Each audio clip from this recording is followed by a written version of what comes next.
This 3 hours long PySpark optimization full course will cover all the in-demand concepts from scratch, including scanning optimization with partitions, join optimization using broadcasting, caching and persistence, dynamic resource allocation, adaptive query execution, dynamic partition pruning, Delta Lake optimization, broadcast variable, driver out of memory, handle skewness using sorting. These topics are the backbone of Spark, and in order to crack any data engineering interview, you need to master these areas. And I know the resources to master these areas are very limited. That's why I have created this full course that covers everything from concepts to practical implementation. I refer to so many books, multiple documentation so that I can cover all the major updates. Plus, I spend so much of my time to actually prepare this end-to-end full course so that you can master these areas for free. I just need your support to grow this channel, so just hit that subscribe button right now and drop a comment on this video. And now let's get started with this video. And before that, just take out your notebook and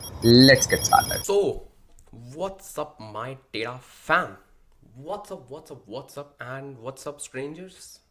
Strangers, yeah. So, if you want to be my data fam, just hit that subscribe button. Otherwise, I will just call you as what's up, strangers.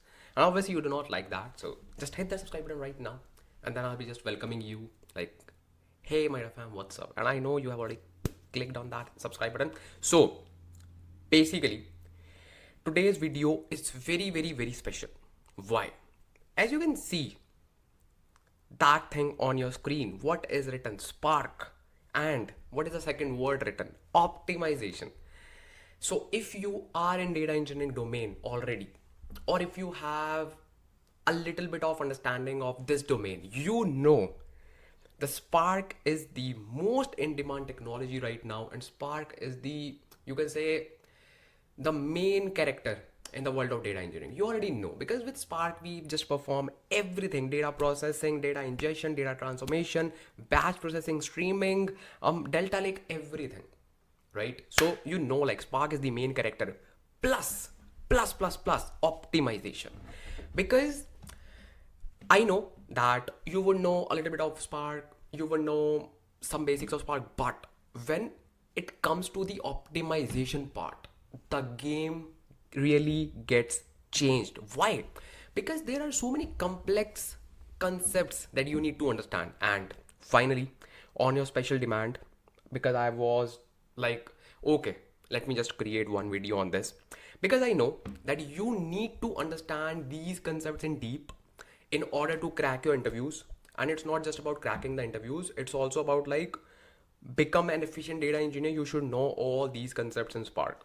I know it is very important, so that's why in this video we gonna cover so many things, and obviously with practical implementation plus the concept, because I strongly rely on the practical implementation as well.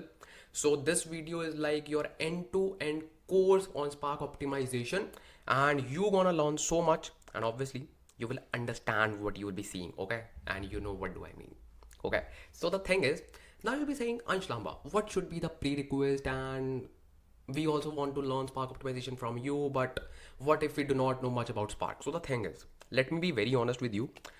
I won't say that you do not need any experience, or let's say you do not need anything in order to continue with this video. But if you know very basics of Spark, very basics means, if you know, like, what is distributed computing, okay, what is a driver node, executor node, all these things, very basics, still you will be able to understand the concept, because you know my, like, you know my way of teaching, right? I always start from scratch, and I always take care of all the things that you should know in order to understand this, or not only this, like everything.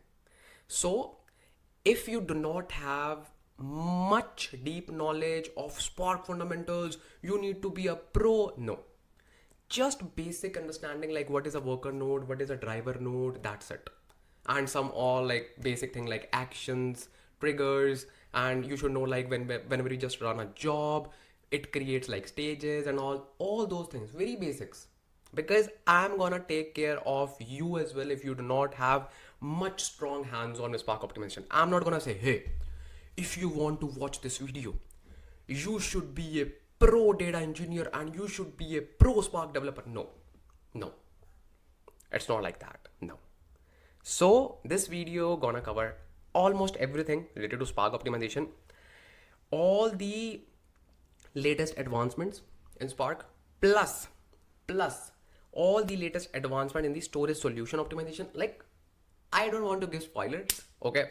So you will learn a lot, trust me, and you will actually understand all the concepts. But I want to just tell you that just take out your notebooks and just start taking notes, because you need to remember all these things. And trust me, when I was also learning these concepts, I had to make like detailed notes, because you cannot remember these things.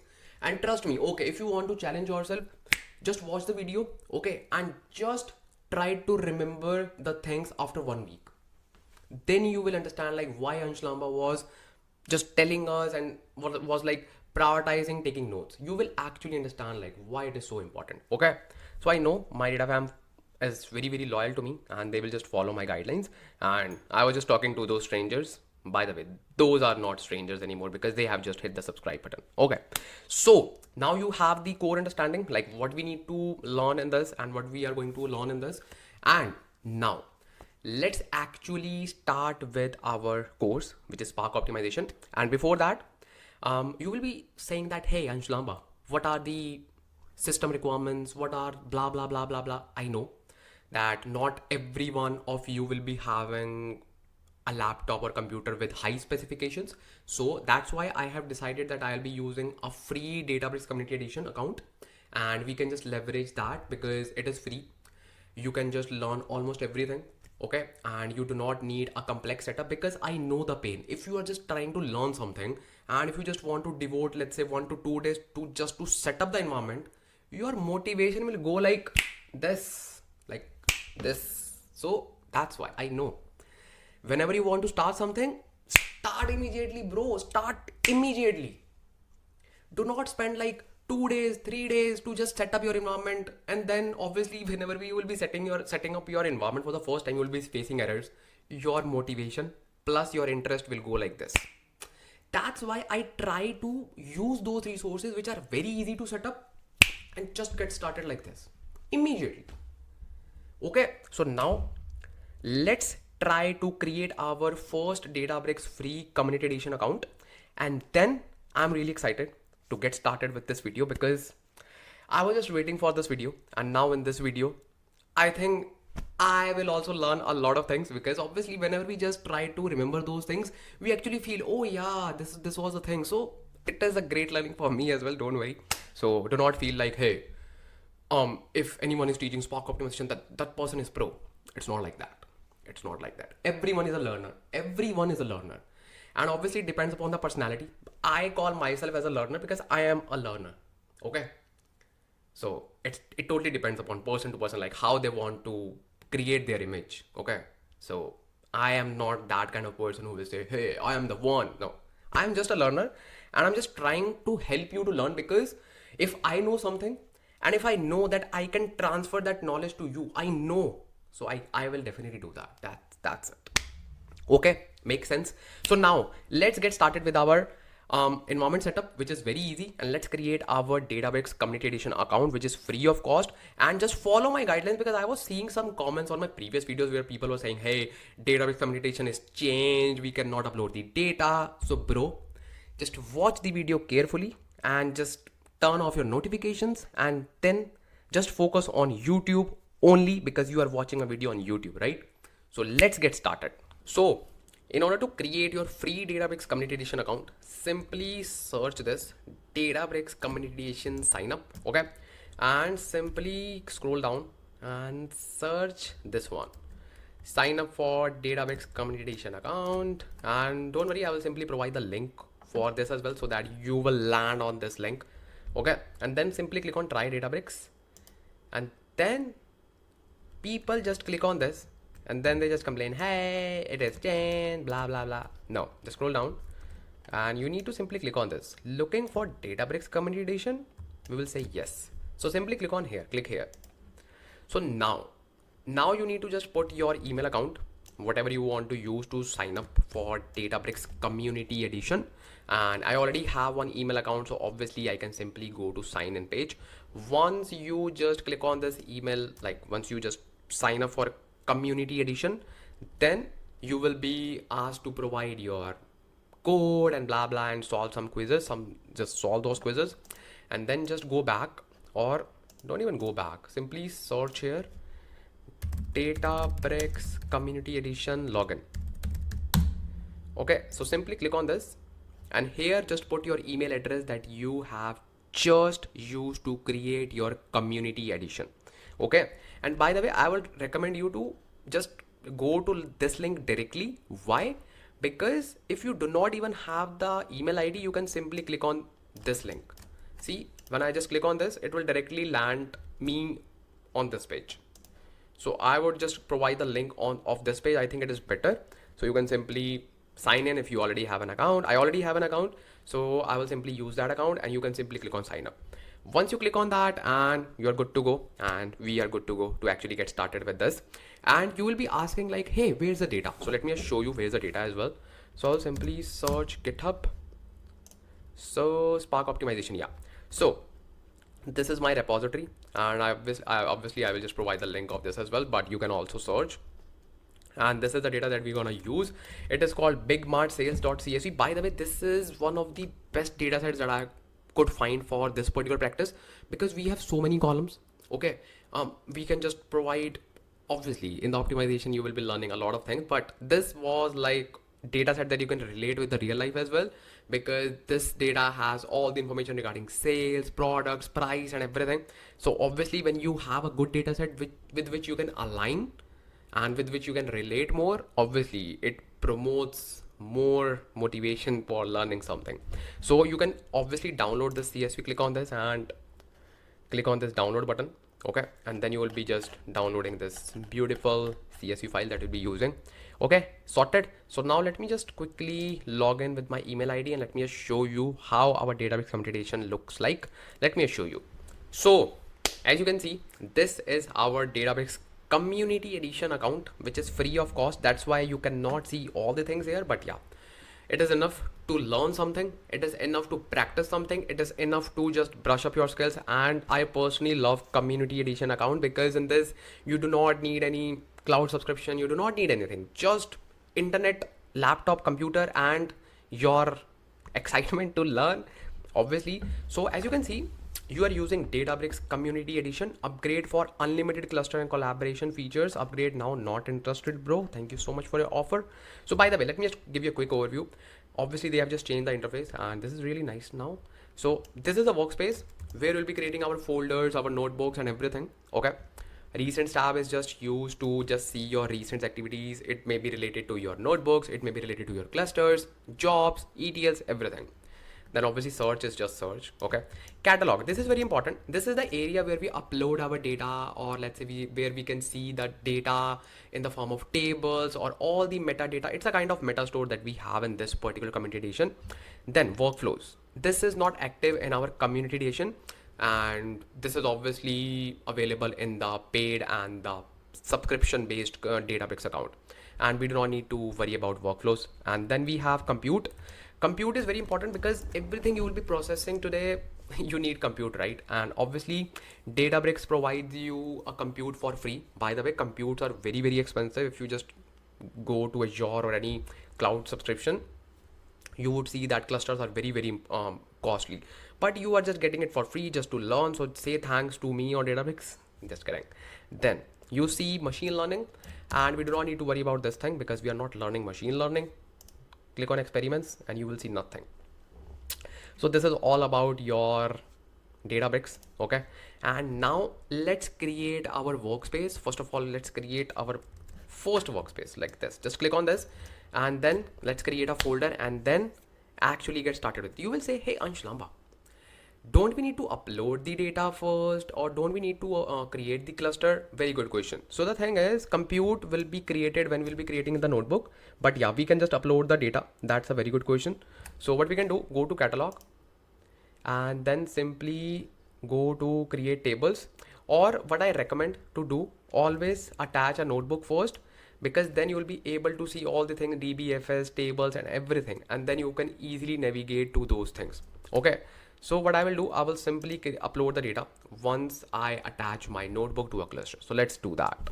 So this is our workspace and obviously it is empty. So let's create a new folder, and I will simply say Spark optimization. Click on create, and then this is our folder which is created under workspace. Okay, and then I will simply create a notebook within this, and this is our first notebook, and you should be aware of the notebook, like what is a notebook obviously. So in notebook we just run our jobs, we run our data transformation in cells. Okay, and this is the tab in which we need to connect our cluster. So basically when we just run Spark using, let's say, your machine, your local machine, using your local setup, we need to just every time submit the Spark submit command. Hey, this is our Spark submit command, this is our application, this is the executor we want, this is the driver we want, this is the memory, codes, blah blah blah, a lot of stuff. But Databricks says you do not need to do that thing Spark submit again and again. I will just do it for you. You simply need to attach a cluster. So as you can see, attach a cluster, click on create, attach and run. So it will simply create a cluster for us, in which it will provide us driver, it will provide us executor, and obviously some memory to it, because this is a community edition, not big memory, but yeah, some memory to that those machines, and then we can just use those machines. So every time if we want to run our code, if we want to submit our application, if we want to basically run our jobs, we do not need to say, hey, Spark submit dash dash blah blah blah driver, these number of codes, these number of executors, these number of memory. No, we simply need to run the cell, that's it. It will automatically run that application for us. It will automatically submit that application to the driver node. Driver node will be submitting all that information to executors, and obviously executor will be returning the result to the driver automatically. So everything will be done behind the scenes for us. So don't worry, I will just show you the now you will, because thinking now you will be thinking that, hey, okay, Spark submit is done, what about Spark session? Because everything we do in Spark, we create a Spark session. That's correct. Do we create Spark session in Databricks? The answer is yes or no. Yes and no, basically, not or. Yes and no. The reason is, yes, we do create Spark session, but it will not be created by us. Databricks will be creating for us. So as you can see, this is turning on our cluster. So the moment our cluster is turned on, we can actually use the variable called Spark. Yes, let me just increase the screen size. Yeah, we can actually use this variable called Spark. Okay, but we didn't define this variable. Yes, but Databricks defined for us, and it is equivalent to Spark session. Okay, obviously we first need to import it. So I will simply say from PySpark.sql import Spark session.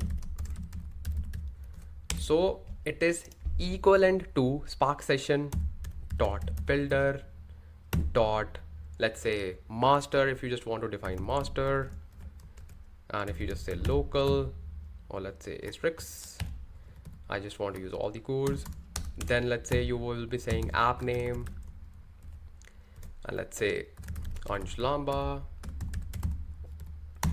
and then you can say get or create. So it is similar to this command, which is already running for you, and you have this variable ready. So in Databricks, you do not even need to use this command to set up the session. This session is already created for you.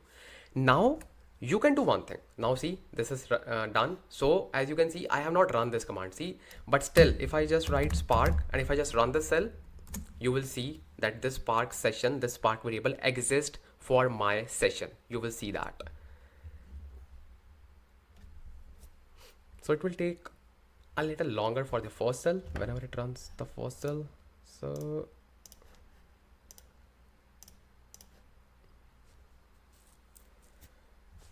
basically what it will do, it will simply return all the configurations and basically the environment details of Spark. See, Spark UI version v3.3.2, master local 8, app name Databricks shell because it is just created by Databricks.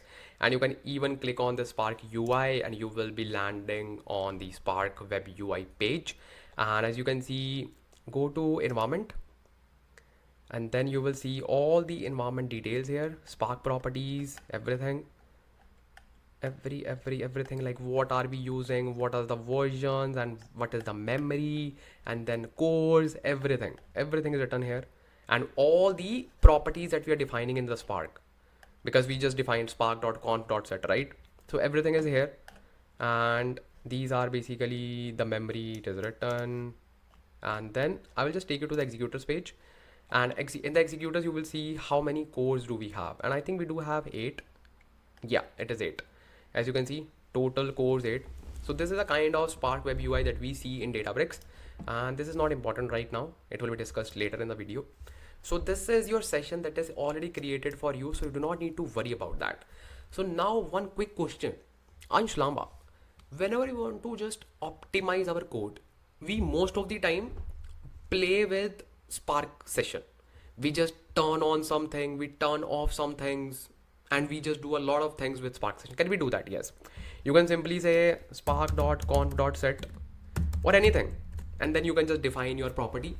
You can play with the Spark session. Yes, you have that liberty, but you do not need to create the Spark session because it is already created for you with some basic, you can say, properties that are there for your already optimized code. Because obviously after Spark 3.0, we got so many Spark optimization techniques such as AQE and so many things. We will be discussing those in this video.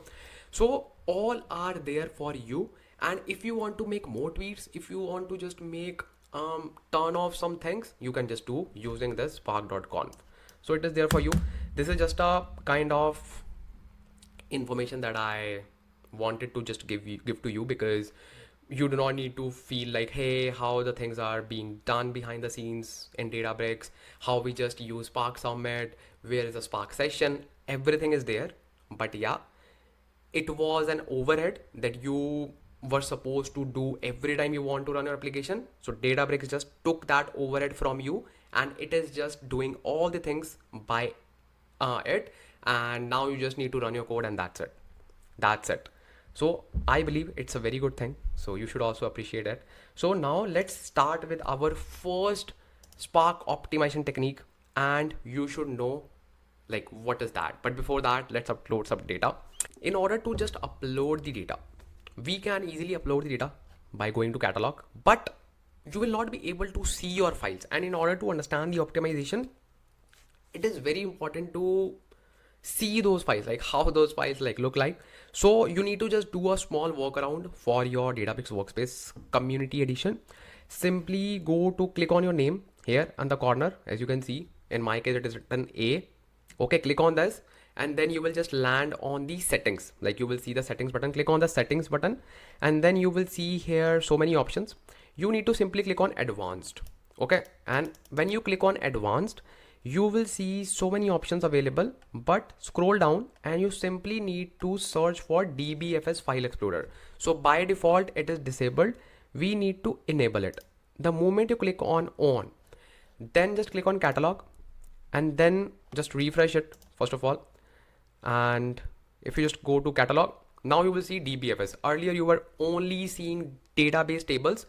Why it is important? Because obviously, let me just click on it, and you will see all the folders that I have created under file store, or let's say user. You can create any folders now within this, and it is really important if in order to just upload some data, because otherwise you will upload the data, you can use it, but in order to see it, you need to do this. Okay, so how we can just now upload data? Now click on upload, and then it will simply saying you want to upload data under file store.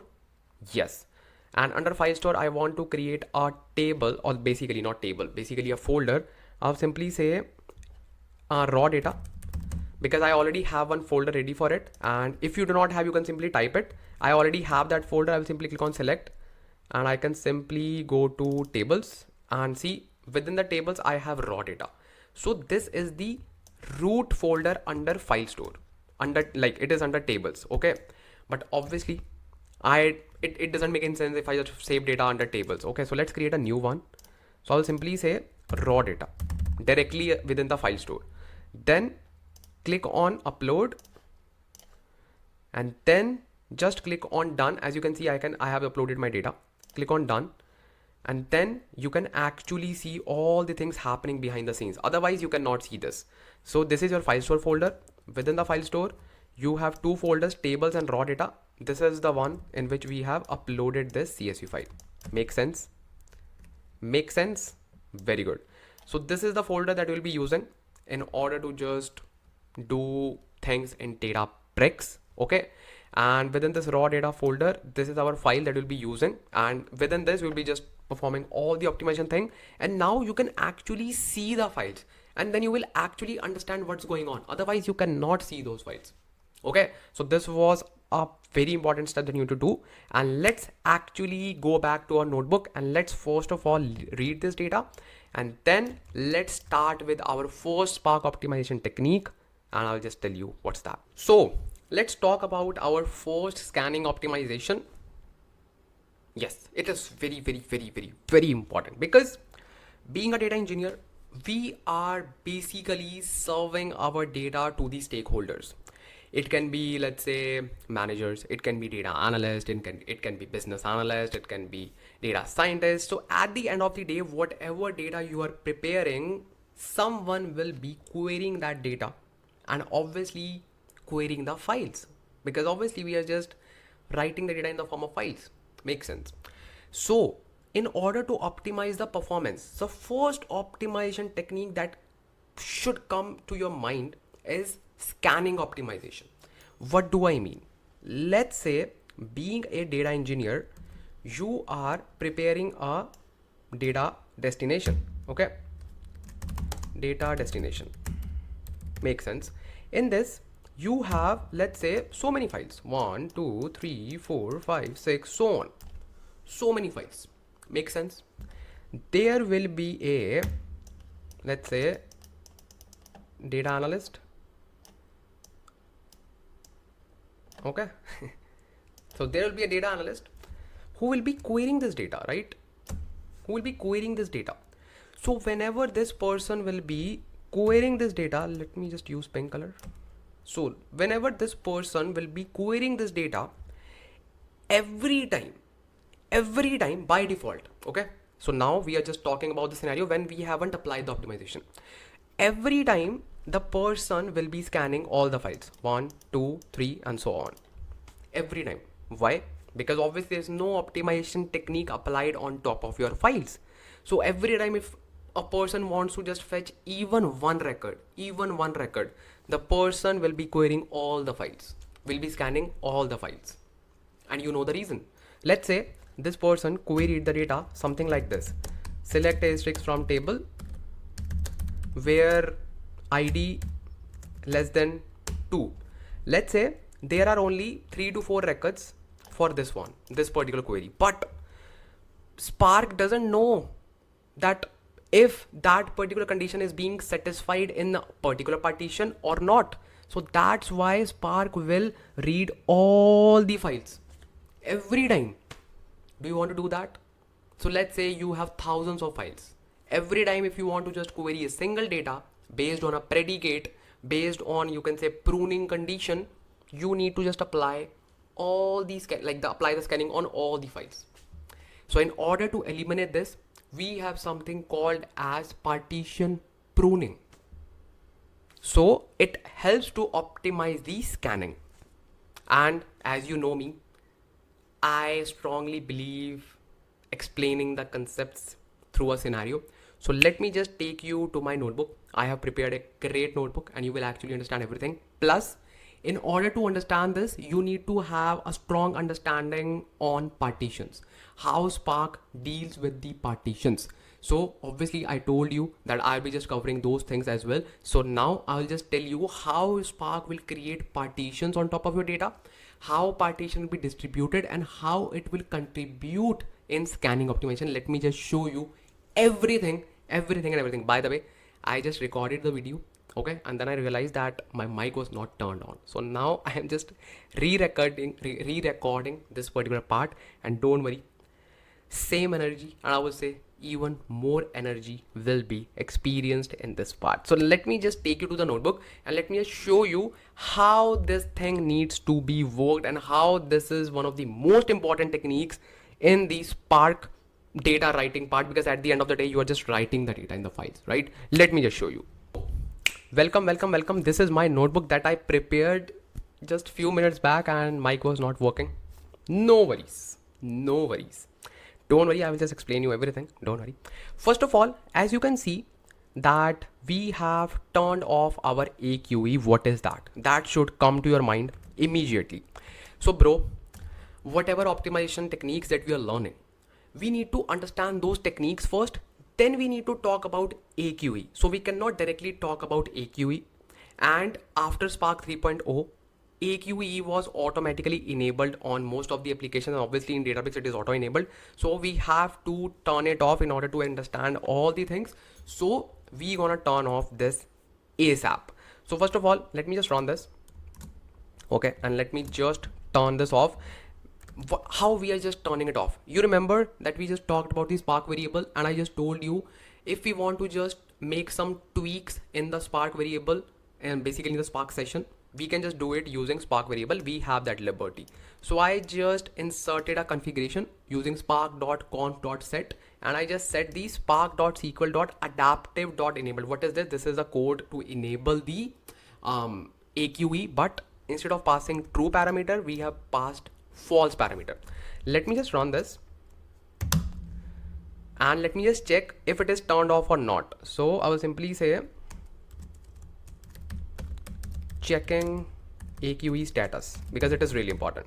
Okay, I'll simply say spark.conf.get, and then I'll simply say this thing, if it is enabled or not. So I will get the return in the boolean form. So it is false. Yes, that means it is disabled.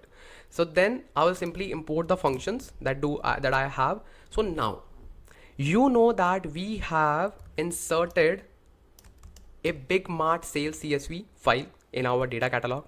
You all know that.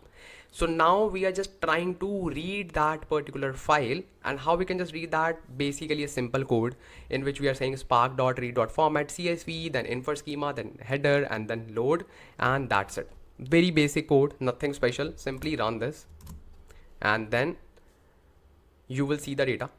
Let me just say display df. Let me just run it. So perfect. So as you can see that this data frame is strongly aligned towards sales of a particular kind of big mart, or let's say mart. Okay, and we have everything related to the items, and then their price, their category, and their, you can say, even the store locations and type. So many things. So now Mr. Mrs. Miss whatever. So now in this data set I have 8523 records, almost 8.5k records. Make sense? Okay, now in these 8.5k records, how many files do I have? Only one? Yes, only one file. Okay, in Spark creates something called as logical partitions on top of your data. That means even if you have one file, Spark will create logical partitions. And what are the partitions? Basically the chunks, small chunks. For example, Spark will say, hey, I will simply create one chunk on this set, then one chunk on this set, and one chunk on this set. See, so these will be the partitions, 1, 2, 3. Spark will create these partitions on top of your data. But how Spark decides to create the partitions? Basically, we have something called as default partition size, and by default we use 128 MB. Why? Because Spark recommends to use a size between 100 to 200 MB, and 128 MB is the default size for the blocks that we have in HDFS and data lakes in cloud. So that's why we just try to keep like 128 MB as a default size. And as we know that our file is not of 128 MB, so how many partitions we will be having? Simple answer, one, because size of the file is not exceeding 128 MB, right? So all the data will be condensed into only one partition. Okay, let me just show you. So how we can just get the code, like how we can just get the number of partitions. We have a code called df, let's say your data frame dot rdd dot get num partitions. That's it. As I have a code here, see this one. So how many partitions we will be having? See, output is one. Very good.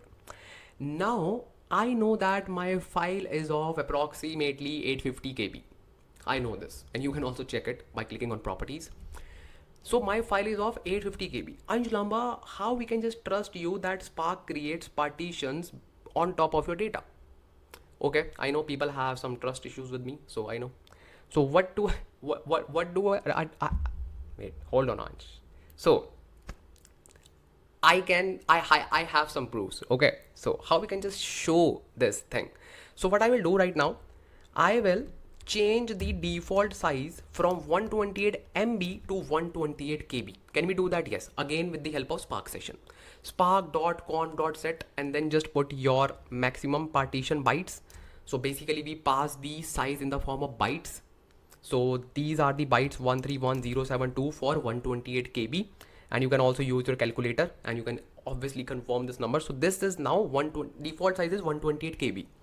Let me just change this. Let me just run this. Now I will reread the file. Okay, now I will reread the file, and let me just call display.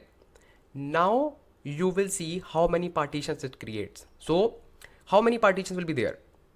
So now we know that our file is of 850 KB, and 850 KB divided by 128 KB, approximately 7 or 8. Okay, so let me just run this now and let's see how many do we have. 7. See, now our data, which is just one file, is converted into 7 partitions. How many partitions? 7 partitions. Very good.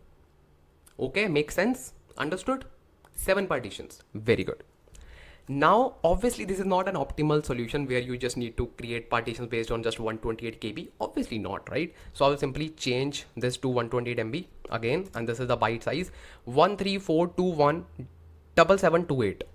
Okay, then this is fine. You understood the concept of partitioning? Very good, because this is the backbone of this particular optimization. Okay, now we have something called as repartitioning. Ansh Lamba, even if we do not change the default partition size, can we still create more and more partitions based on the requirements? Yes, it's called repartitioning. So if I say df.repartition, and then if I say 10, so what it will do, it will create 10 partitions of equal size for me. Let me just run this, and let me just again run the df.get, like get num partition. See, this time I have 10 partitions. This time I have 10 partitions. Wow. So my one file is converted into 10 logical partitions. Ansh Lamba, hold on. Why do we need to create partitions? We need partitions so that we can apply parallelism. So we have so many executors, right, in the real world. Yes. In each executor we have so many cores, right? So each core can perform the parallelism. So let's say in your executor you have 4 cores. That means you can perform 4 tasks at one time. Make sense? And what is a task? Task is basically the partition that we provide it to do. Okay, so that's why we need to pick the partitions based on the size that we want, so that we can just transfer those partitions to the executors. Make sense? Very good. Now I'm going to talk about something very special. It is called getting the partition info. Ansh Lamba, we know that our data is converted into 10 partitions. Can we see it, like in which partition we have what data? Yes, we have something called as Spark partition ID. We have something called as Spark partition ID function. So what I am creating here, I am creating this particular column called partition ID, and I am simply writing this code Spark partition ID. What it will do, let me just run this. What it will do, it will simply create a column and you will see partition ID. That means all these records are stored in partition ID 0. Okay. Then let me just scroll down. All these records are stored in partition ID 1, basically partition 1. And similarly, all the partitions are here. That means you can actually see which partition is holding which data. Okay. Makes sense? Very good. Now, just tell me one thing. I want to write this data. Okay. How many partitions will be there? 10. Common sense, right? Because 10 partitions are there in the memory, so there will be 10 partitions. Makes sense. Let me just run this code. And yeah. So let me just run this as well. And perfect. So now just tell me one thing. Let me just show you the data. Click on catalog. Go to dbfs. And this is the Parquet write folder. How many files do we have? 10. 1, 2, 3, 4, 5, 6, 7, 8, 9, 10. Very good. 10 files. Now this folder is being used by a data analyst, data scientist, anyone. So if I want to read this data, okay, and let's remove this filter for now. Okay, if I want to read this data, df new, what is that? Parquet write. Run this and simply run this command as well, df new.display.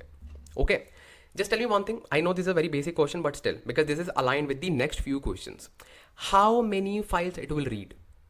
Ansh Lamba, common sense, 10 files, because we have 10 files in the location. Very good. And how we can confirm this? Simply click on this Spark jobs button under df new.display and click on this 15th and then click on this middle button to expand it and then go to SQL data frame. Okay. Then click on this df new.display. And then this is the basically the flow, or you can say DAG, that we have, like how it performed all the things. So click on scan Parquet and then you will see all the information here and just see number of files read. It is 10. Makes sense because we are just reading all the data. Now, just tell me one thing. Yes. If I apply this filter, I am only and only filtering out tier 1 location type. Let me just run this. Okay. And let me just display this. Now you will see that we have just tier 1 records. And how many records do we have? 2388. Makes sense. 2388 records. That means lesser than 1/3 of the whole data set. Makes sense. How many files do we have? 10. How many records do we have? 1/3. How many files should we read? Almost 3 to 4. Yeah, 4. Okay, let's see how many files it has read. Okay, let me just see. Click on the job 18th and then click on this expand button. Go to SQL data frame. This is the new one. Click on this and let's see how many files it has read. 10. What? Why? What? Why? What? Why? Obviously it will read all the files, bro. Why? Just tell me one thing. It has 10 files. 1, 2, 3, 4, 5, 6, 7, 8, 9, 10. Okay. How Spark would know that tier 1 is in this partition and not in this partition, or in this partition, or in this partition, not in this partition? How? How? Because it is not the condition. That means we need to write this data with optimization so that every time we'll be querying the data based on the pruning condition, it will actually allow us to prune the data and it will stop Spark to read all the files again and again. Because in this scenario, we just have 10 files. But what if we have thousands of files?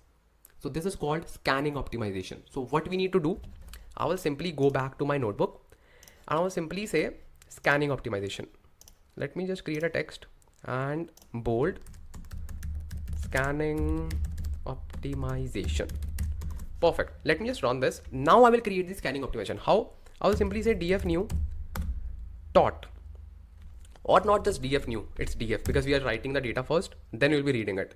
So df dot write dot format Parquet, same format. Okay. Now I will simply say dot mode. Mode is append. Okay. Then dot option obviously the path, and path will be, let me just copy it from the top.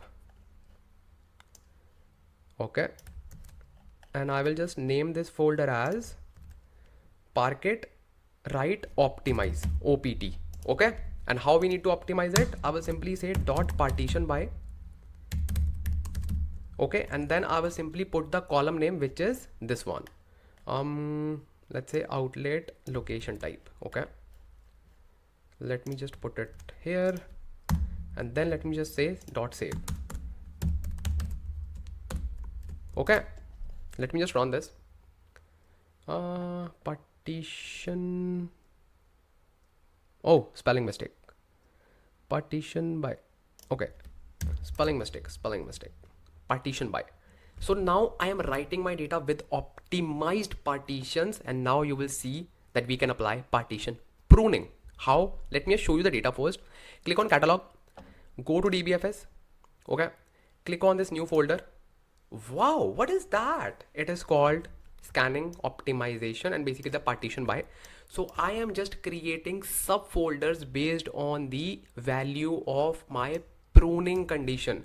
So in every folder I have few files, or let's say 1 2 3 4 5 6 7 8 9 10. Then in second I have 1 2 3 4 5 6 7 8 9 10. Then 1 2 3 4 5 6 7 8 9 10. Why? Because obviously we just repartition our data, and we just said just create 10 partitions. So in those 10 partitions, it is just going to different you can say folder. And obviously in the real world it will be created based on the real file size, like 128 MB. But the thing is, now if I just rerun that command like df new, you will see the magic. Why? Let me show you. Now one thing is clear, that your files are 10, but it is not reading all the data. Partitions are small. Okay, so now it doesn't need to just go through all the partitions, all the data. So let me just rerun this command, this one, and this time I will be reading opt, or let me just copy this below. Okay, and I'll simply say opt. Perfect, and let me just say df new dot display. Okay, and let me say, yeah, it's fine. Let me just run this, and let's see how many files it has read. So it has read, first of all, this is your current configurations. Okay, and you can see that it has just read all the 8523 records. Okay, rows output, and as you can, oh man, so yeah, as you can see that this is the prior, okay, prior specifications. Okay, makes sense. And as you can see that it read like 8523 records and obviously 10 files. Now let's see what's the magic. Let me just go to SQL data frame for one more time. Click on this, click on the latest one, and then click on this. This time we know that number of files are 10. We know that because obviously we have applied repartition. So in every folder we have 10 files, but it didn't read all the 8523 records. It just read 2388 rows. So how many resources did you spend? Almost 1/3. Almost 1/3. Otherwise you would have spent all the like at least 3 times more the resources, right? Right? Got it? Got it? Scanning optimization. So this is your scanning optimization that you perform within your Spark, and it is always recommended. So basically now you'll be saying, hey, what is the best column that we should use to prune the data? I have seen, if you are just applying, let's say, pruning on dimension tables or any other tables, date columns are the best columns, because in your reports, in your normal queries, you use date column as a predicate, as a pruning condition. At least like that date condition will be there, I'm so sure. So in most of the scenarios, date column is the best candidate for pruning your queries, like year, month. That's why in your organization you will also see pruning will be applied on the year, then month, then column. So what is happening right now? So now I first read my data, okay, then it filtered the data. So as we know that Spark follows the lazy evaluation process, when I just hit the action, so it first obviously read all the partitions, but like didn't read or scan all the partitions, but when executor, because our partitions go to the cores and cores are in the executors, so executor now has the power to decide which partition to pick and which partition not to pick, because every partition is aligned with this pruning condition. Make sense? Because it knows that okay, we have the, like we have total so many partitions and this partitions is matching with this condition, let's take that. If other partition is not matching with this condition, let's not take that. So it will not actually scan that. Okay, makes sense, makes sense, makes sense, makes sense. Very good. But if your data is not partitioned, if your data is not partitioned by on any column or anything, how Spark would know that you need to apply the filter condition? Obviously it can apply filter condition after scanning it, but it will scan the files at least on the first stage. Partitioning your data on the basis of any column, it will reduce the processing from the very first step, like the scanning step. Make sense? Because obviously if you are not partitioning your data, it will just filter the data and it will then just make some memory free, but you can just optimize it from the very first step. Make sense? And it is very handy when you have thousands of files. So instead of filtering thousands of files, apply pruning at the very first step. Make sense? Very good. Now let's see what is our next optimization technique, and let me just show you how powerful it is. Let me show you. And if you just want to get to know like how did we just get this location, so it is very simple. So simply go to catalog, okay, and then simply go to dbfs, and then simply go to your folder, which is this one. So simply click on this file, right click on it, and then simply click on copy path and simply click on copy, okay, and then simply paste it here. And let me just use another code cell. So simply you need to remove dbfs, that's it. Simply start your code from the backslash, like normal slash, and then file store, and that's it. So this is just the information that you would need.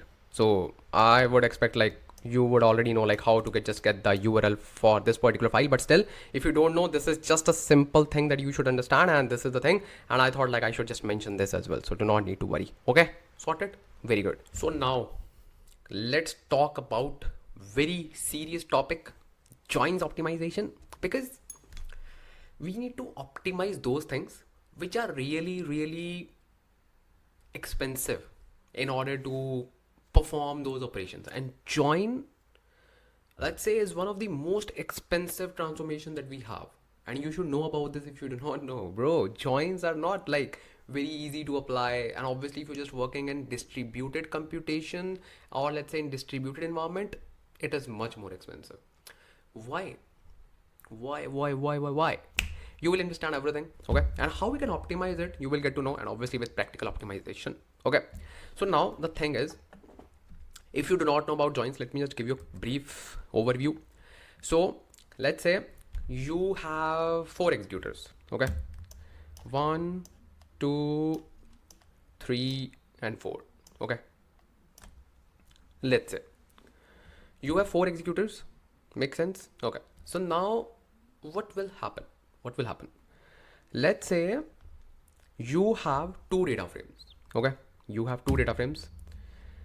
One is, let's say, a fact table, and fact table is of 1 GB, and dim table is small, let's say 1 MB, let's say very small dim table.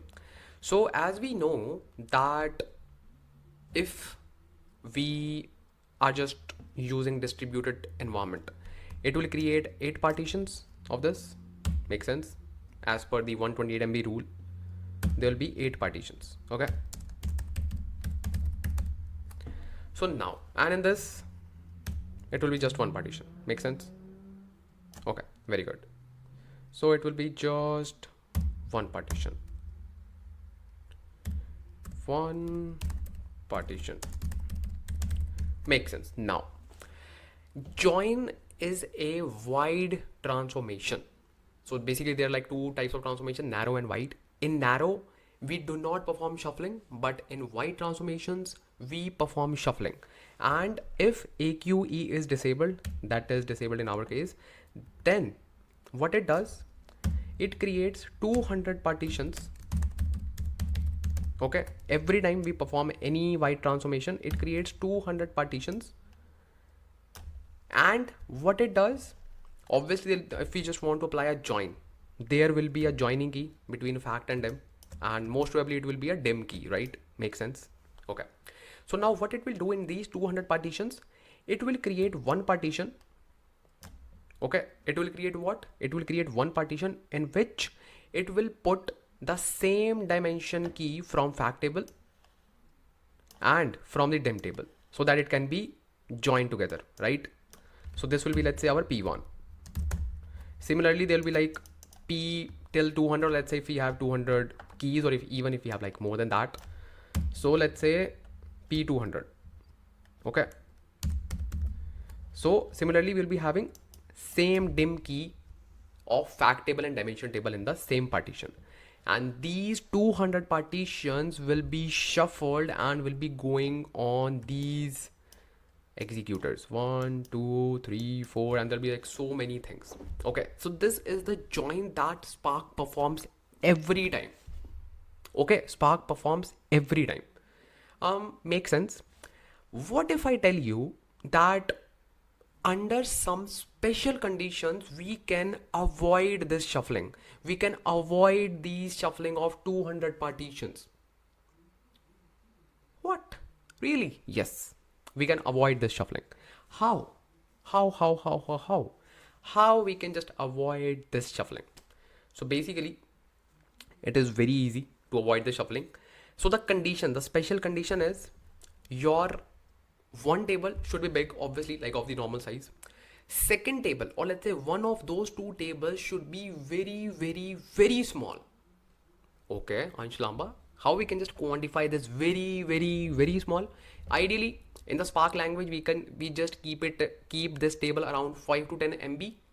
But obviously, this table should be small enough so that it can easily be broadcasted through your driver node, and it can be saved easily, basically stored easily in the executor's memory.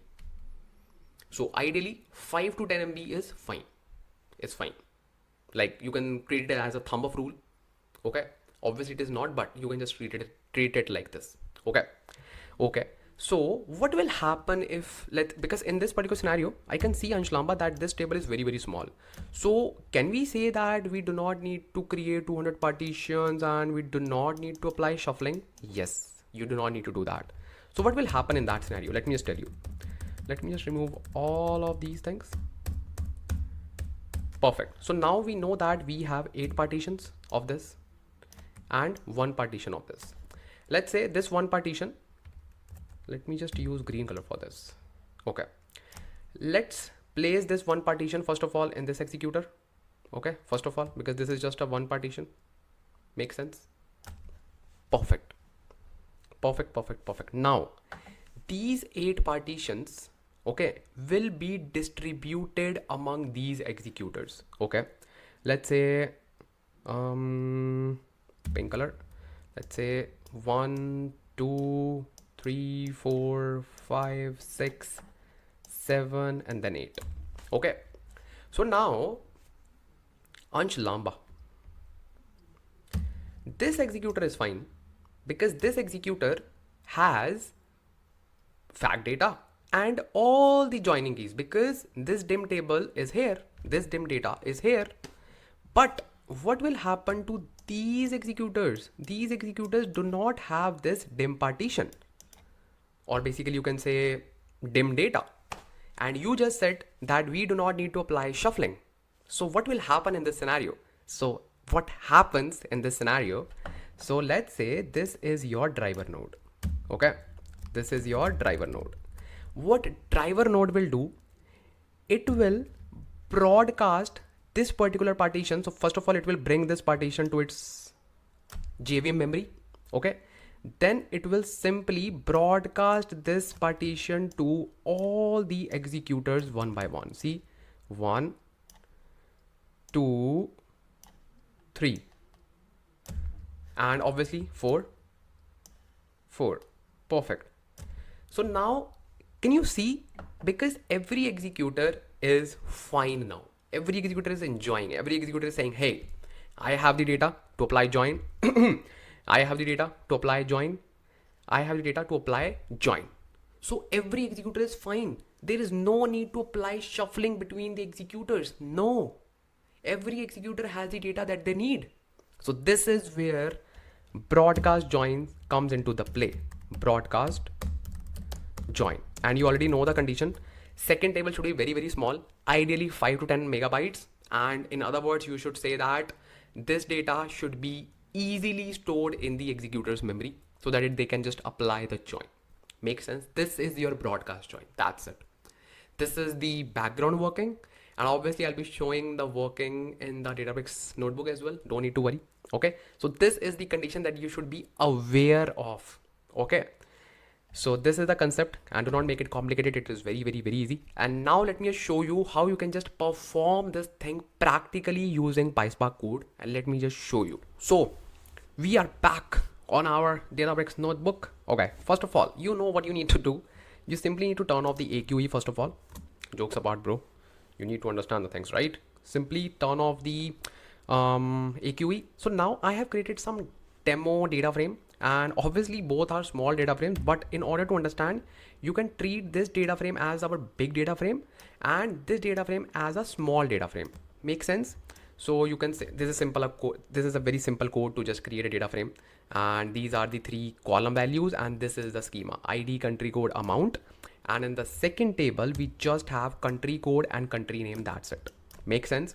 So you can simply copy this code. It will hardly take, I think, 1 to 2 seconds to write it.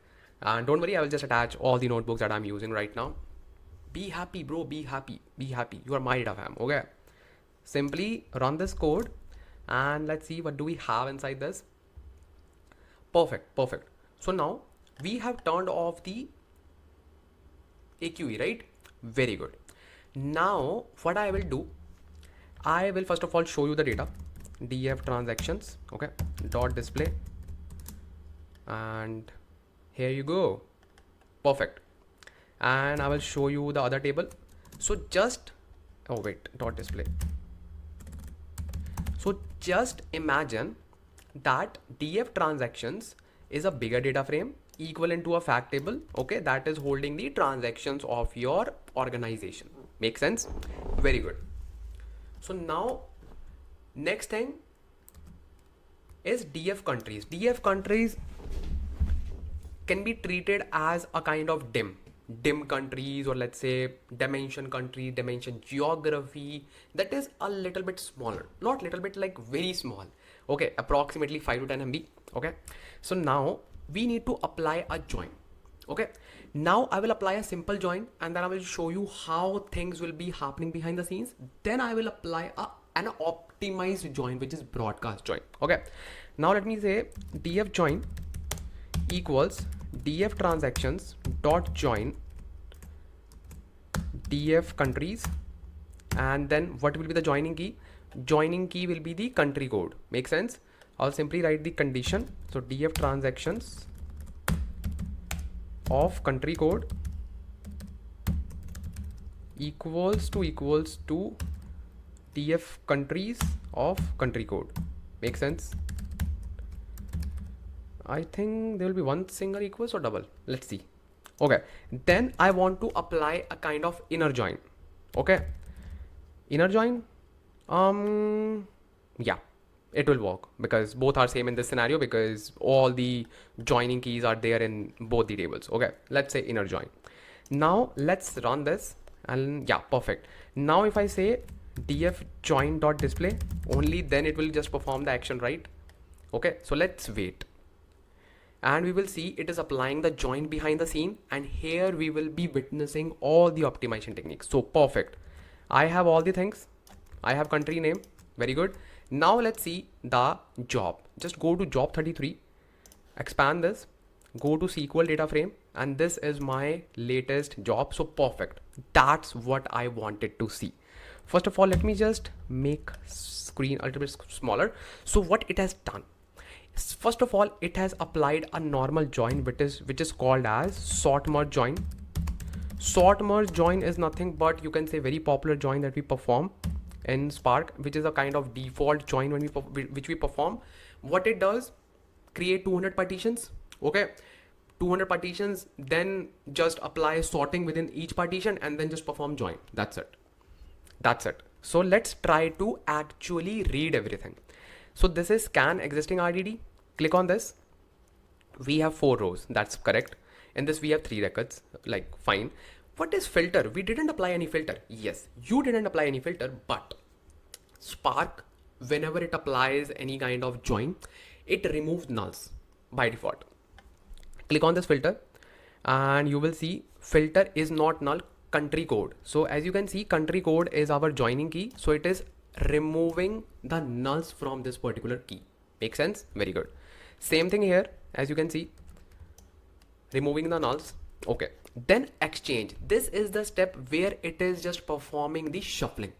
Really? Yes. Click on this and you will see how many partitions are there. 200 partitions. Whoa, 200 partitions. Number of rows, just 4, but still 200 partitions. Click on this. 200 partitions. See, 200 partitions. Wow, 200 partitions for 3 records. Wow. Bro, here we have just 4 or 3 records, but in the real world we have so many, like even millions of records, right? Then it performs sorting. It performs sorting on your data. Perfect. Then it performs sort merge join. That's it. And I have already told you that it will just bring the data from both the partitions, let's say this one and this one, and it will just perform the sorting. It will perform the sorting on both the partitions, like on both the data within the partition, and they can easily be performed the join, like 1:1 and then second is to second and then third with the third. So this is the way that it performs the sort merge join. But as I know that my second table is really small, so then I want to tell Spark, hey, what are you doing, man? Just use broadcast join. Then I will simply say df join optimize, and this time I will simply use a word called, or let's say a keyword called broadcast. Okay, broadcast and then countries. Just remember one thing, whenever you want to use broadcast, you need to just write broadcast word in front of the smaller table. Now just run this. Oops, broadcast is not defined. Oh, I didn't bring the functions, so I'll simply say from PySpark.sql.functions import asterisks. Let me just put it here so that every time I can simply run one cell only. Okay, now let's try to perform it. Yeah, perfect. Now I will simply display this. Okay, and let's see the latest one. Simply go to your UI and refresh it and just click on this one. Perfect. As you can see that this time we have a different DAG. Why? Because as you can see, it read 3 records, it filtered the values, but it simply performed broadcast exchange. It performed broadcast exchange, so there was no shuffling on either side. Why? Because we do not want to perform any kind of shuffling. So this is the broadcast join, which is sent to this particular broadcast hash join, and now each executor can actually perform the join using our broadcast table without any kind of shuffling. Are you getting like how powerful it is and how easily can you perform joins to save so many resources plus so much of time? Are you getting it? Are you getting it? Are you getting it?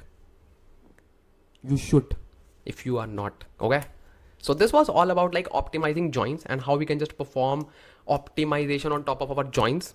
Okay, and this is one of the most crucial topic that we have in the optimization, because joins are something which you cannot neglect, right? In the data you have to apply joins. Okay, so very good. Now let's see what do we have next. So next thing is SQL hints. What are SQL hints? So basically, if you just observe one thing, let me just create a new notebook, go to workspace and create a new notebook, and I will just name it as SQL hints. Okay, what are SQL hints? Basically, when we wanted to perform broadcast join, we just told, hey, just apply join and just perform broadcast. Makes sense. If we are using Spark SQL, how we can just tell these things, how we can just give the hints to Spark? That's where SQL hints comes into the play to perform optimization on top of your queries. Makes sense. Let me show you what do I mean. First of all, I will create a replica of this tab because I would need the same code, right? And you should know like how we just create SQL objects like views and all. If you do not know, don't worry, I will just tell you. So let's say, first of all, I will just copy this code to this notebook. Then I will create these data frames here. Perfect. And then I think that's it. The rest of the code I can just write it. Okay, perfect. So now let's recreate these two data frames. Now I want to use SQL, basically Spark SQL. Let me just write Spark SQL. I want to use Spark SQL hints in order to apply the join, plus in order to optimize my joins using SQL. So first of all, you will be converting your data frames into the temporary objects. It's called temporary views. Basically, there are two types of views, temp view and global temp view. What is the difference? Temp view will not be available in any other session. Global temp view will be available in any other session as well, but both will be killed once our cluster is killed. That's it. Okay, so both are temporary, but yeah, global temp view can be used in other sessions as well. So basically, I will simply create df transactions, and how we can just create temp view, simply write df, then create or replace temp view. See, and then you should just give the name. I will simply say transactions. That's it. Okay. Similarly, I will create one for country dot create or replace temp view. Makes sense. Very good. And I'll simply say countries. Let's run this. Perfect. So I have these two views. I can even query this data. I can simply say select asterisks from countries, right? And I should just see the result. Perfect. So now let's say I want to apply a join. How I can just do that? Just write a simple statement. I will simply say select asterisks from Ansh Lamba. Don't be the one who is inclined towards indentation. Just write the code. So basically, I was just trying to be much more professional. So from transactions. Okay, perfect. T on left join, sorry, or let's say join, normal join, countries and countries. Yeah. So C on T dot country code equals C dot country code. That's it. Make sense? Make sense? This is just a join, bro. This is just a join. So let me just run this. And you will, the table view transaction. Oh, sorry, transactions. Let me just run this and you will see what will happen. So perfect. Let me just click on the jobs, click on the 45 and expand this and go to SQL data frame. Open this. This is a system generated query from notebook. Shut up. What's that, bro? What's that? Wait. Okay. Hey, where is my SQL data frame?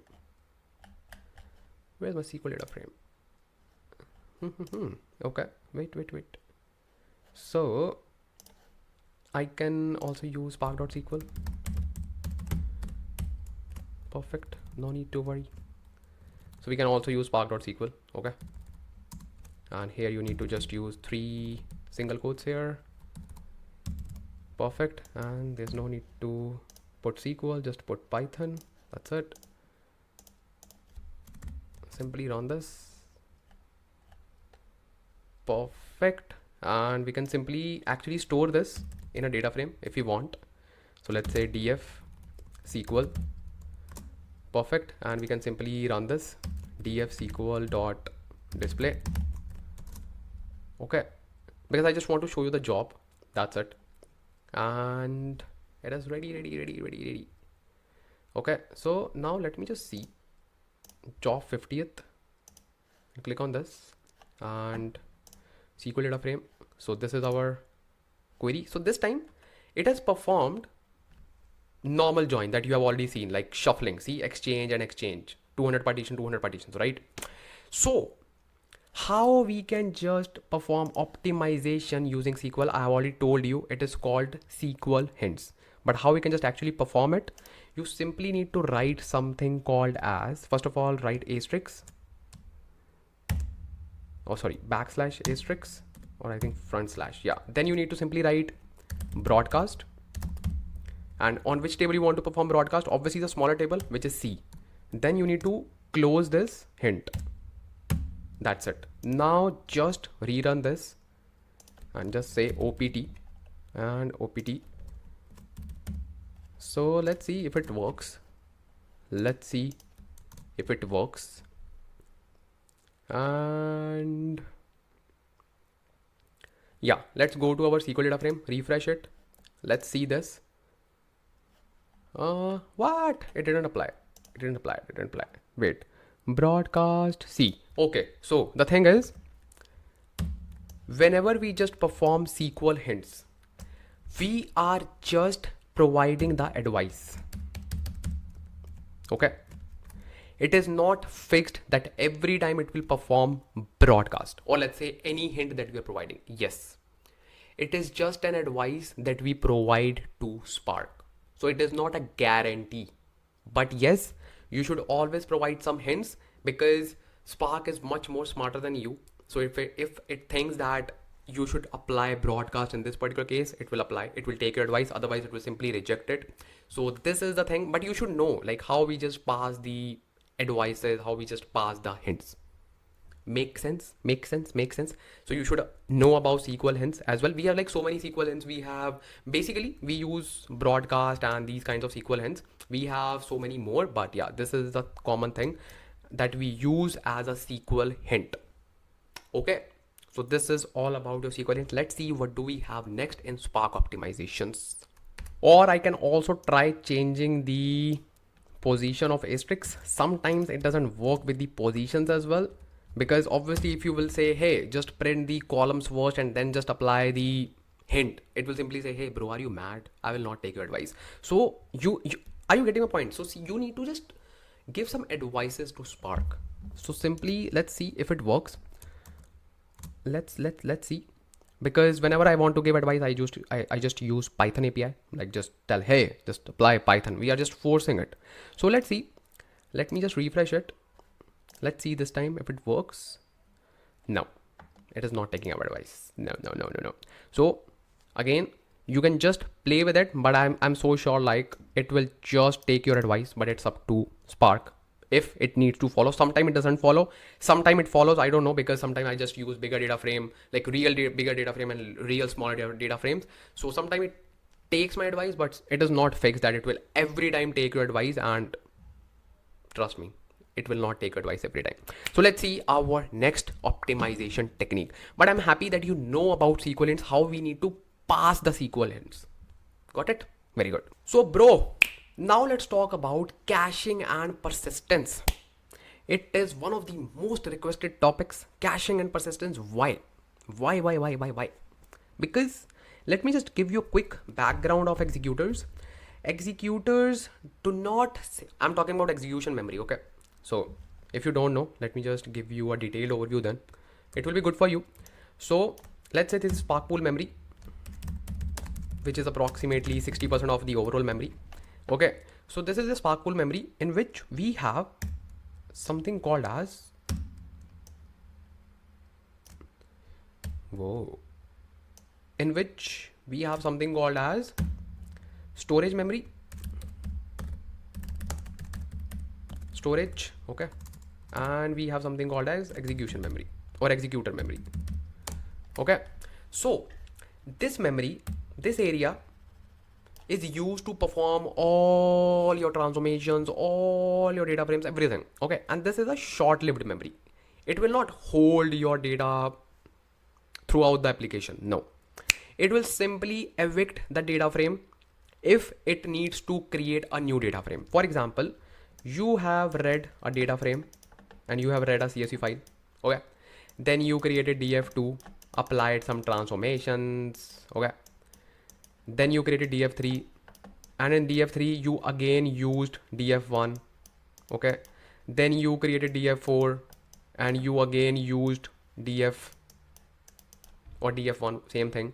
So every time, so first of all, it will create this df in this memory, and then you are getting df2, it will release this. Okay, perfect. And then if you're just referring this df, it will simply recalculate it using this dag, then in df3, if you are creating df3, it will simply evict df2. If you are using df in this df3, it will again recalculate this, because this df is not saved anywhere. It is not stored anywhere. No. Every time Spark needs to calculate this, because it is not stored in the long-term memory. What is the long-term memory then of the executor? So the long-term memory is the storage area, and this is the area that we use for caching. So just tell me one thing. Wow, just remove this, just ignore the spelling. Okay, caching. So if we know that our data frame will be used so many times and that data frame size is not so big, then it is always ideal to store your df into the storage memory for caching. Why? Because then if you want to use df, then it will simply use the data from this memory instead of recalculating it. This will simply use the data from here instead of recalculating it. This will simply use the data from here instead of recalculating it. See how fast it is? Makes sense? Okay. Okay. Sorted. What is persistence? Basically, let me just remove everything. Basically, persistence is everything. Caching is just a fancy name of one of the types of persistence. Wow, really? Yeah. So let's say I want to perform caching. So the code for caching is, it's called df dot persist, then storage level dot, let's say disk and memory. So this is the most commonly used code. So that's why we created a new keyword for it and we call it as df.cache. See, instead of writing the whole thing, you can simply write df.cache. That's it. We have two more things. We have disk only and we have memory only. Now a lot of you will be saying, hey, we have much more than that. We have serialized, we have deserialized. Yeah, I know. But in Python, we don't have those. In Python, we just have 3 disk and memory, disk only, memory only. So yeah. In Java and Scala, we can use serialized and deserialized as well. So we are using Python. So we'll talk about Python. Okay. So the thing is, what is disk and memory? So let's say your caching data frame is very big and it cannot be fit in the storage memory. Then it will just try to fit as much partitions as it can in the memory, and rest of the partitions will be stored in the disk. Simple. What is disk only? Disk only is like simply save cache data in the disk. Do not worry about memory. Simply cache the data on the disk. It is not recommended because obviously it needs to go to the disk, make it deserialized, and then load it, read it, and then load it back. So we do not need to do that. what is this memory only? This is very fast, and you should only use this memory only if you are so sure that your data frame is very small and you can easily store all the partitions into the memory without any kind of issue, if you are so sure. So usually we are not so sure, and obviously in production we do not need to break anything. So this is the safest option, disk and memory. If it can be fit in disk, it's fine. Otherwise, go to memory. Oh, sorry, go to disk. Let me repeat. If it can be fit in memory, okay, then rest of the partition will go to disk. Simple, very good. So this is very, very, very useful. And now if you want to just uncache it, it is very easy. You simply need to use df.unpersist, and that's it. Your df will be uncached. Ansh Lamba, you always show us practically as well. Can you just show us this thing practically? Why not, bro? Why not? Let me show you how caching will be used, and I will show you the Spark Web UI as well, because you will see the storage there. Let me just show you. Let me just show you, bro. So, let's create a new notebook. Okay. Let's go to new notebook. Create a new notebook, and I will simply say caching and persistence. By the way, why don't you comment on my videos? Why? If you are gaining knowledge, just try to help this guy to grow. Okay, just drop some lovely comments, because obviously it will help my channel to grow. I know you value me a lot. I know you value my content a lot. I can see that. But you need to show that love in order to help me to grow. It's common sense. Okay, it's common sense. You need to just showcase that love. Just drop lovely comments if you are learning a lot from my videos. It will help me to grow. Okay, common sense, bro. Common sense. You are very smart. You are my audience, and I know you are very, very loyal. And I feel really happy when I see like my data fam helping a lot of other people as well, trying to solve their doubts in the comments. I really feel happy. And the best moment is when I see the comments saying, hey, I got placed in Big Four, I got placed in this company. I was like, okay, bro, so happy for you. And those moments make me really happy, because I feel that, okay, if I contributed even 1% in your success journey, okay, I'm so happy. I'm so happy. By the way, I'm no one, but still, I'm just trying to help you grow. Okay. And I'm just trying to make you understand these complex things. I am not part of that group of the community of like big creators. I don't like that. Okay. I don't like that group. So I am an individual. Okay. And I know that I know I'm alone, but I am enough for the things that I need to do. Okay. So it was just a hint. So if you want me to grow in this particular domain, okay, just grow this channel. Okay. Just comment, share, subscribe, and just do your best. Just show that you are my data fam. Just show me that right now. Right now. Because I don't believe in like paid promotions and all. Because I believe if my content is helpful, people gonna react, people gonna say, and people gonna just promote it on their own. So I think it's high time to do that. So just do that, bro. Just do that right now. So now let's go to recent tab. Why? Because first of all, I will just create a duplicate copy, because I would need to get the code for df. Okay, or I can simply write the code for you, bro. Let me just write it. So let's say I want to just perform some caching. Okay, I will simply say df equals spark.read.format. Okay, and I want to read CSV file. Why? Because I know that I have a CSV file written there, the big mart CSV, and I will simply say dot option, and then infer schema, infer schema, and then true. Okay, then header dot option, header true,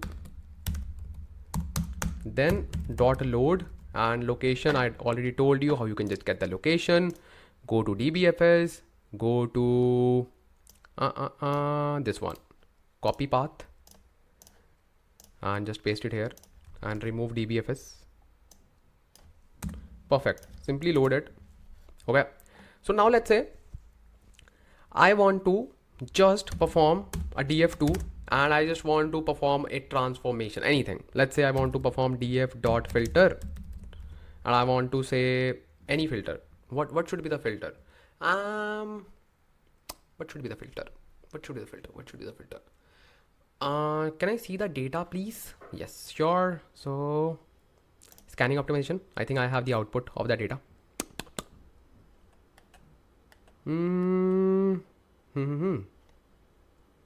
Yeah, let's perform our transformation on this outlet location type. Okay, outlet location type. Yeah, perform that. I will simply say column outlet location type. Perfect. Let's import the libraries from PySpark.sql dot functions. Import asterisk. Perfect. So I'll simply say equals to tier 1. Make sense? Let's do that. Very good. Now I will simply create one more data frame. Let's say df3. I want to create df3 and this will be based on a new filter. Let's say I want to perform this thing, tier 2. So are you getting my point? If I just want to run, let's say df3.display. If I just do that, let's do it. So what will happen? df3 is not defined. Okay, now it is defined. Okay, perfect. So now can you see that, like, what will happen? It will simply first of all read this data using this df. Okay, and then it will simply go to this df2. It will simply create df2. Okay, and this time it will simply recreate, or let's say recompute the df. Why? Because obviously it is creating now df2 and it needs to use df. Df is not saved anywhere, so it will see the DAG of df, like how df is creating, how df is being created. Then it will simply perform that DAG and it will simply bring the df here. Same thing here, df3 as well. Makes sense? Very good. So this time let me show you the job. So I'll simply click on this view, click on this expand button and go to SQL data frame and click on df3.display. So this is the thing, scan CSV. So this time it has just scanned all the CSV, scan CSV. See, can you see that?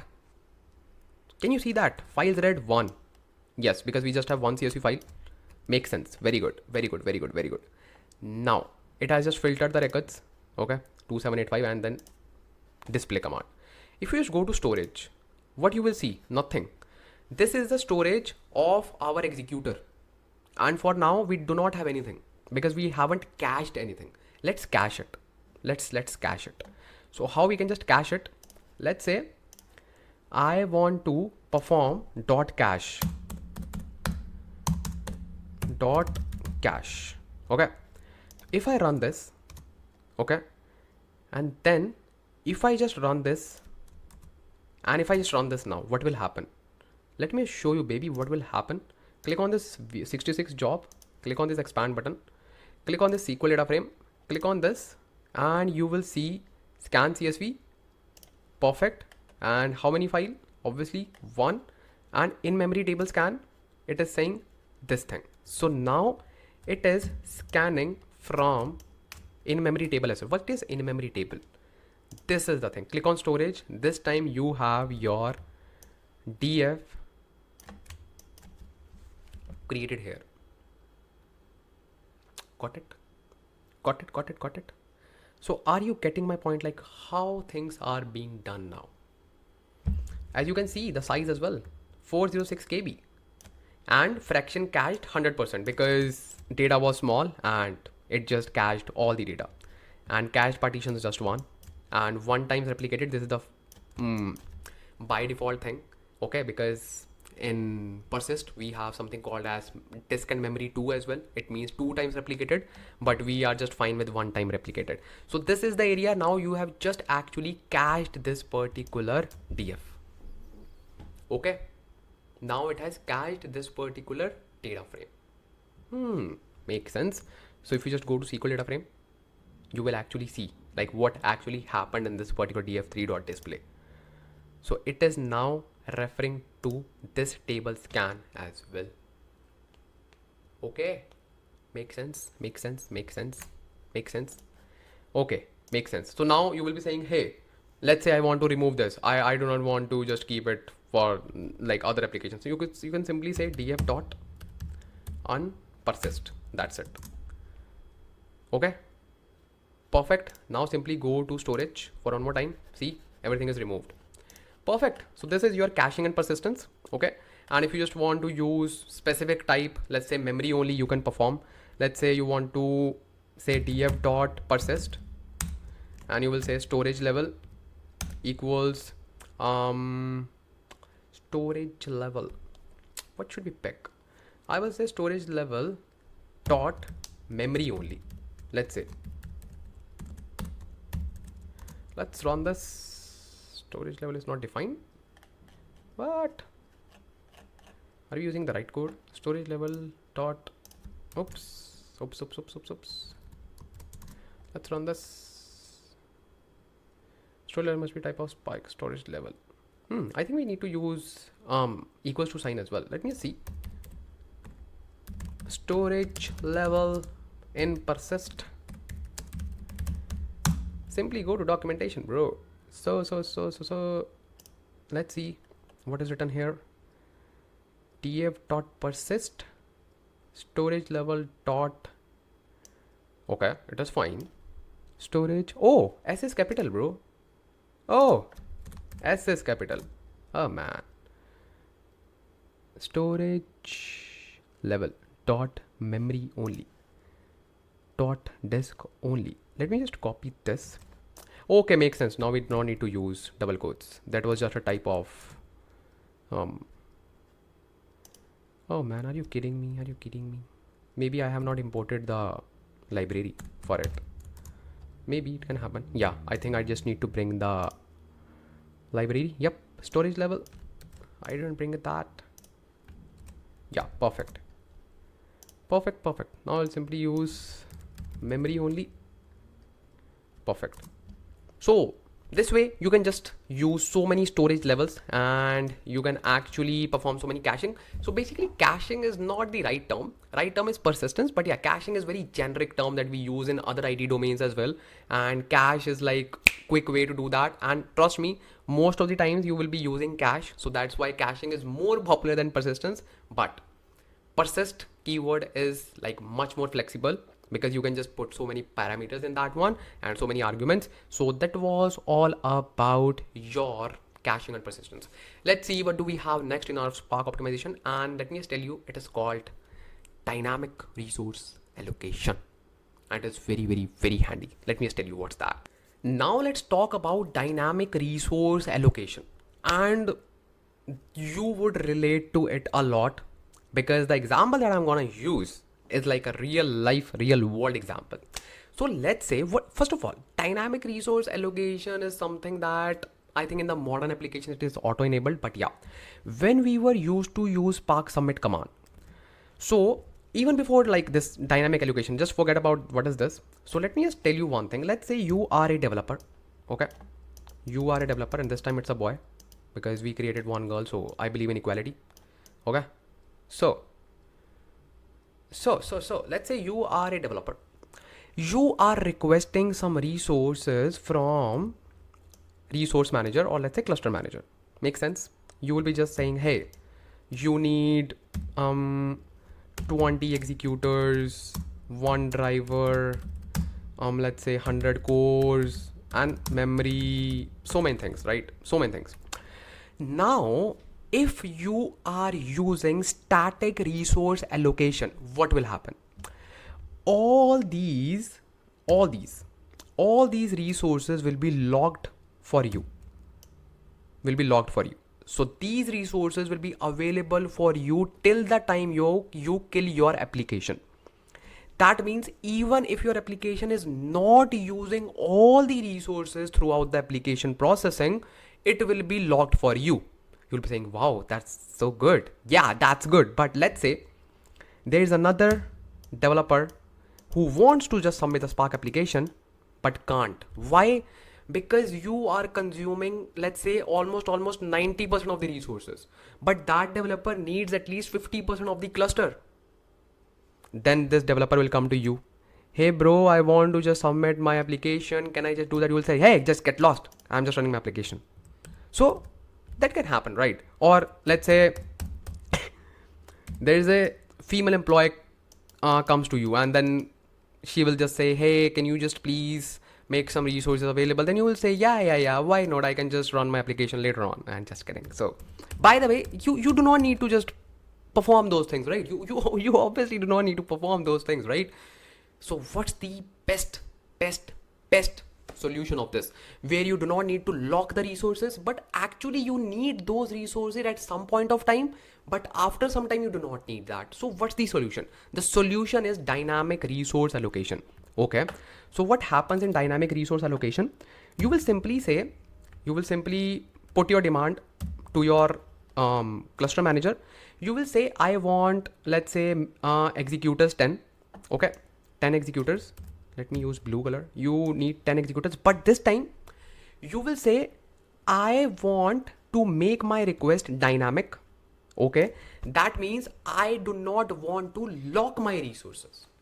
You will say, okay, it will not lock my resources. So what will happen if after, let's say, idle time of 10 seconds, 15 seconds, 60 seconds, or let's say 10 minutes, if your cluster, or let's say if those executors are in idle state, that means they are not processing anything, let's say for 60 seconds, let's say, so those executors will be released. Oh, okay. So let's say my all the executors are released, then what?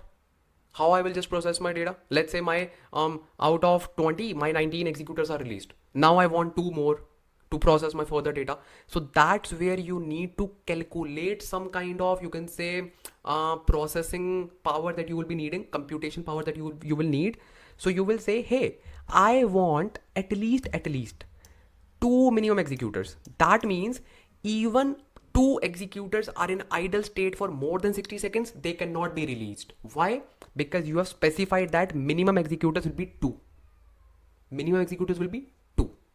So let's say you demanded 10 executors. Okay, according to the Spark Summit command, you demanded 10 executors, but you are saying you can just evict it, you can just release it. By the way, idle statement is not written here. We just write hyphen then idle state something that it is 45 seconds, 60 seconds, 120 seconds, whatever it is. So we just put that command as well. Okay, so then you will say, even after that idle state, you do not want to kill your 2 executors. That should be always there. Okay, and if you would need more executors than 2, then you can demand more executors, but not more than 10. Make sense? So it will obviously request more executors if you would need more. And there's one more argument, which is initial executor. So in order to kickstart your application, that let's say you are just reading some data, you need more data, and then if you just apply transformations and all, and you are not actually using all the executors, then you can, or let's say you are just performing some pruning, so now your data size is very small. So now you just need 4 executors in the beginning, but then just make available only 2 executors all the time. Okay, because it is written there minimum executors 2. Then just increase the number of executors based on the demand, and obviously not more than 10. So this is the dynamic resource allocation. And in the modern applications such as Databricks, Synapse, Fabric, all those applications, that's why we get the pool, Spark pool, in which we define minimum executors, maximum executors. So that's where the concept of dynamic resource allocation comes into the play in those applications, where we do not say, hey, just fix the cluster size and just give it to me. No, we just define the pool size, minimum executors, maximum executors, so that we can dynamically allocate the resources. And you can actually provide the resources to other developers as well. Okay. So was it helpful? I know it is. Okay. So this was all about your dynamic resources allocation or dynamic resource allocation. And it is very, very, very, very, very handy. And this is the code that we use if we are just using legacy solutions, and in the modern solutions, we just create the cluster accordingly. Okay. Very good. Let's see what do we have next. And it is the most important, AQE, adaptive query execution. Let me show you what's that. So bro, finally, it's high time to talk. Yeah, it's high time to talk about AQE, adaptive query execution. What is this, bro? This is the main hero after Spark 3.0 because this actually changed the dynamics of Spark.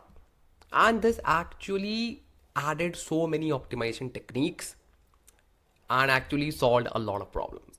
Trust me. And that's why in the interviews as well, you can expect, if you are sitting for the interviews and Spark is one of the topics, you can expect at least 60 to 70% of the topics revolving around AQE. If that would not be strongly aligned towards AQE, the person would be asking what will be the scenario if AQ is not there. So that is why I also cover all the things, and I have also covered like so many things other than AQE, and with AQE and without AQE, like AQE as well, so both. So the thing is, AQE stands for adaptive query execution. What is this thing and what it actually does? Because Ansh Lamba, you also turned it off in the beginning, and now just tell us. Okay, let's talk about it. Basically, adaptive query execution, AQE, performs three major things. Okay, first of all, it will perform dynamically coalesce the partitions. Okay. Second thing it will do, dynamically, or let's say optimizing the join strategy during runtime. Okay. Third thing is optimizing the skewness. Okay, makes sense. These are the three major things it performs. Let's take the first one, dynamically coalesce the partitions. So let me just ask you a quick question. Whenever I perform any white transformations, how many partitions will be there? 200, right? Very good. So AQE says, why are you creating 200 partitions? Why? Because obviously we need to just perform white transformation. It will say, shut up, bro. You do not need 200 partitions every time. So it will say, hey, I will dynamically coalesce the partitions. That means, let's say I have 200 partitions. Okay, let's say these are 200 partitions. It will say, bro, your data size is really small and you just need 2 partitions. That's it. So it will coalesce. That means it will combine the partitions dynamically based on the query statistics. Wow. So we do not need to do anything. No, it will automatically coalesce the partitions for us. That's amazing, man. That's amazing. Yeah, I know. So this is the first thing. Okay, don't worry, I will just show you each and everything. Okay, practically as well. Don't worry, hold on. Second thing is optimizing join strategies. Now what is this? So remember, we were just trying to apply broadcast join. Yeah, let's say we will let Spark to decide whether we need to apply broadcast join or not, or it will automatically apply broadcast join whenever it would be required. So there AQE comes into the picture and will say, I will take care of that scenario. But how? Ansh Lamba, we know that whatever code we write, it creates the logical plan first. And if you do not know, let me just tell you, because you'll be saying, hey, we don't know about this. So don't worry. Let's say you are a developer. Okay. And this time, girl. Okay. nice. And you are a developer, okay? And you are just, let's say, applying a join. Okay, so you know that that particular code will be converted into logical plan. Makes sense? Okay. Logical plan. Then it will be converted into, let's say, physical plan. Makes sense? Very good. Physical plan. Then it goes to, let's say, executors. Okay. Let me just choose different color, red. Yeah. Executors. Oops. Let's say executors. Okay. So now if our Spark has decided that it needs to apply, let's say, sort merge join, how it can just change the join strategy? Yes. So let me just tell you how. It will simply re-examine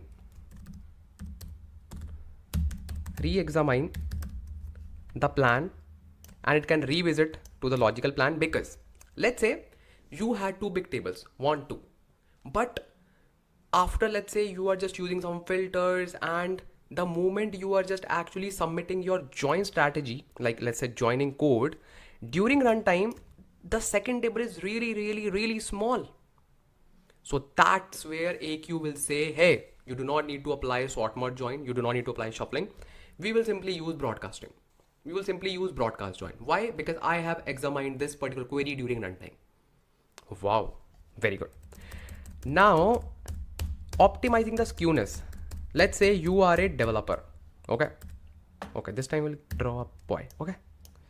So, oops. Yeah. Perfect. So now let's say you want to optimize the skewness. What is that? Basically, we will just talk about skewness later in the video, but still I'm just giving you an overview. So let's say your data is skewed. Skewed means one value is taking, let's say, most of your data.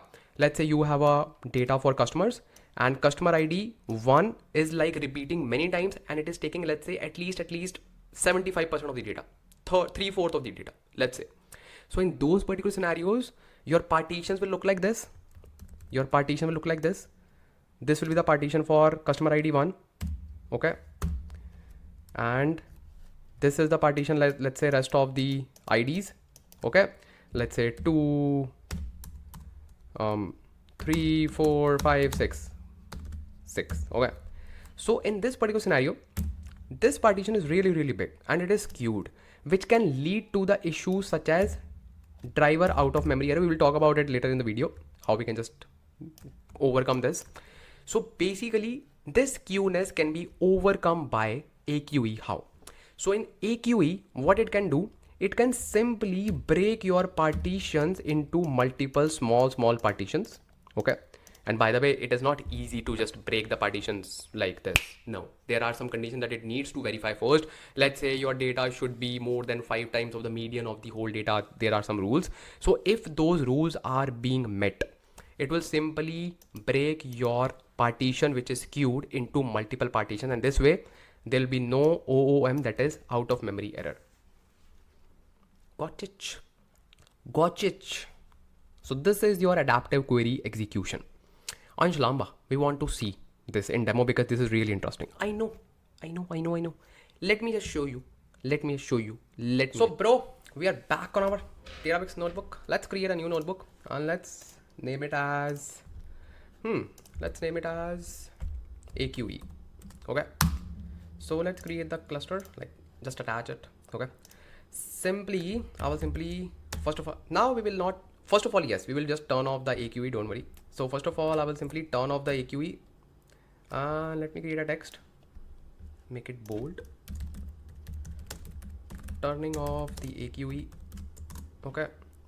And we can simply go to recents and go to scanning optimization. We have the code here, recents, AQE, and simply paste it here. Perfect. So now I will simply bring the libraries from PySpark.sql.functions, import asterisk. Okay, perfect. So now this is done. Now what I will do, I will simply perform a data reading on top of my data. Okay, df equals spark dot read dot format and then csv, and then we can simply say dot option, and this will be infer schema true, then dot option, header, then true, dot load, and we know the location, it is file store, then I think raw data, then I think you do not need to think, just go and just grab the link. Okay, okay, makes sense. Simply right click on it, copy path, perfect, simply paste it here and remove dbfs. Okay, simply run this, okay, and as we know, what do you know, as we know that there will be only one partition on top of this file. Why? Because data size is lesser than 128 MB. Makes sense? Very good. Okay, that's why I told you partitions are the backbone. Okay, so that's why in the beginning I just gave you a crash course on partitions. I know that was really helpful. So now as we can see, our df is ready, and if I just see df dot rdd dot get num partitions, I should see only one. Very good. Now what I will do, I will simply create a white transformation. Okay, I will simply apply group by, and for that I will first of all display the data, because I want to see like on which column I want to apply a group by.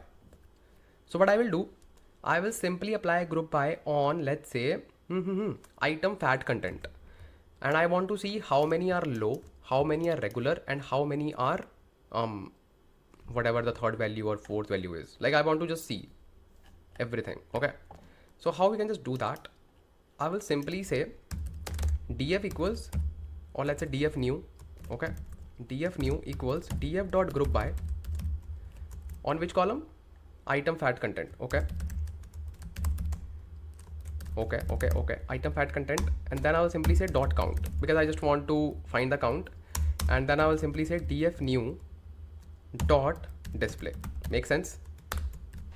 Make sense? Okay, perfect.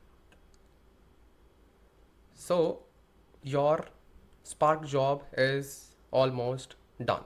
Very good. I can see low fat has 112, then low fat. Okay, because of case sensitivity, that is why it is a different value. And basically I have like all the values and their counts, right? All the values and their counts. So group by was a white transformation. So how many partitions I am expecting now? How many? Obviously 200. Let's confirm this. Click on this drop down, go to job 7, expand it, and go to SQL data frame. Click on this and just see how many partitions did we create. Obviously this is the scanning, then hashing, then exchange. This is the step where you can see partitions, number of partitions, 200. Wow. Okay, this is fine. And then these 200 partitions went on the other step, and then obviously collect limit, which is our, you can say, display command. Okay, that's fine. Now let's call AQE. Hey bro, we need your help. Let's enable it this time. Let me enable it and let me confirm that it is enabled. So I will simply say spark.conf.get and then spark SQL dot adaptive enabled. Let's see. True. Yeah, it is enabled. Now I will simply reread this data. Okay. Basically, now I have just rerun the code for df. Okay. Obviously, still the number of partitions are 1. That's not a big deal. And I will simply say display df. Okay. Perfect. Yeah. Here it is fine.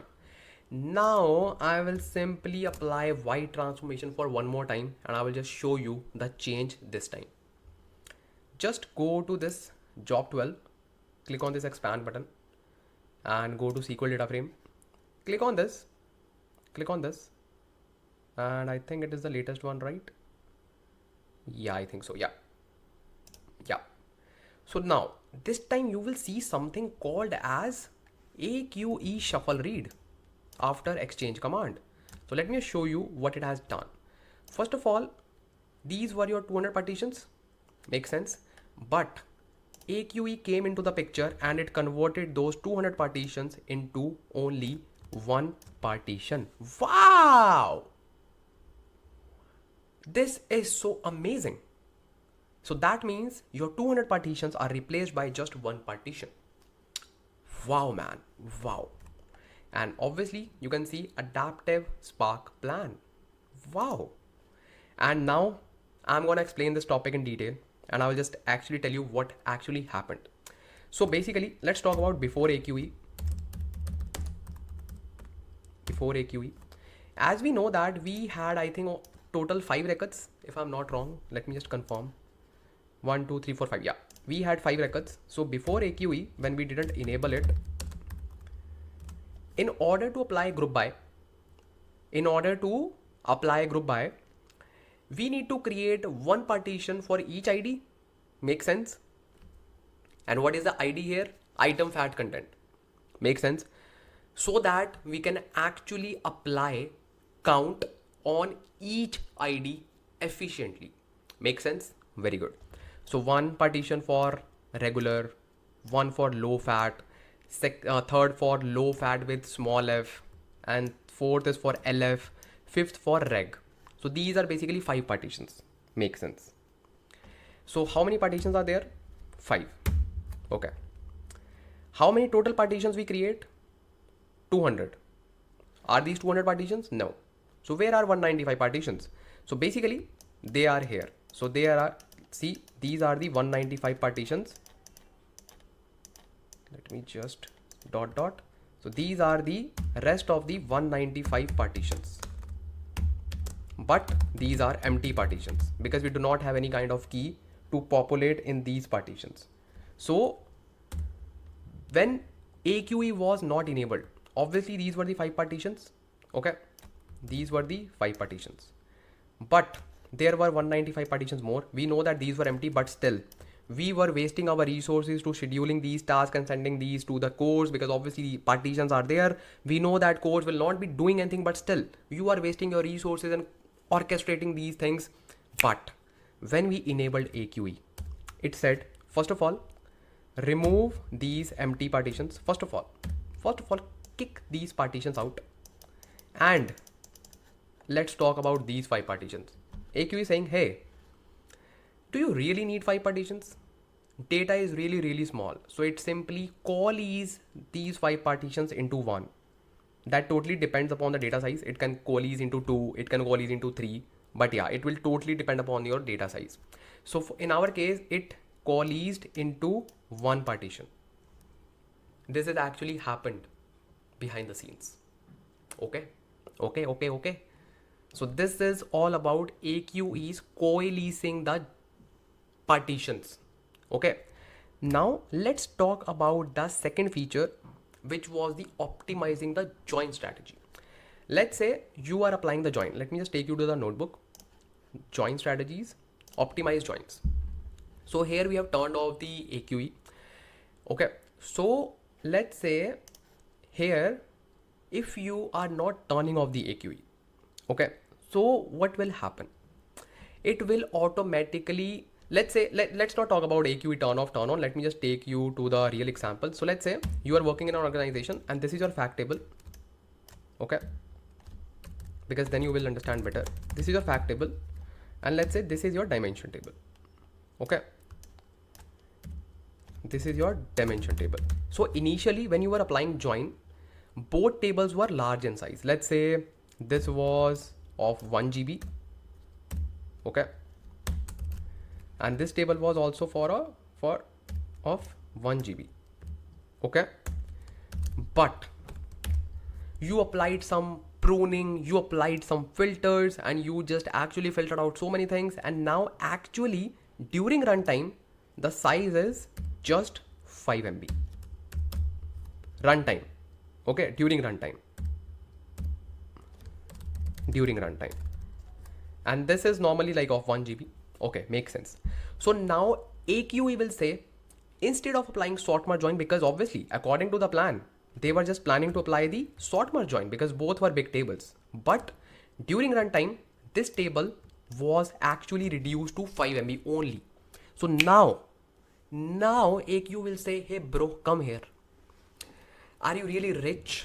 Because I can see that you are just wasting your resources. So AQ will say, hey, do not need to waste your resources, because we do not need to actually apply shuffling, because we can actually use broadcasting. We can actually broadcast this table, and we can send this table to each executor's memory, and each executor can apply join without any kind of shuffle. Make sense? Make sense? Okay. So these were your top two features. And for the third feature, we will talk about later in the video when we will be discussing OOM, because you will actually feel the vibe there, because I want you to feel the vibe. I don't want to just explain all the things and just complete the video. No. I want to make you understand the concepts and make you feel the vibe. Okay, this is the thing. That is why we are doing. That's how we do all the questions.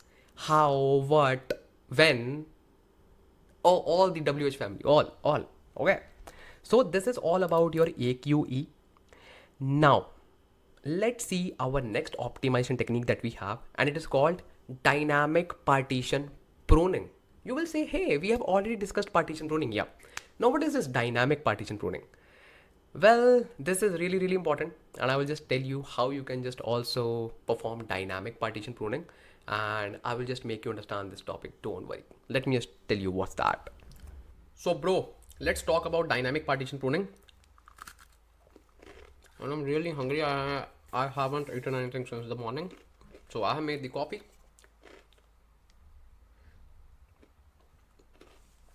It's really good.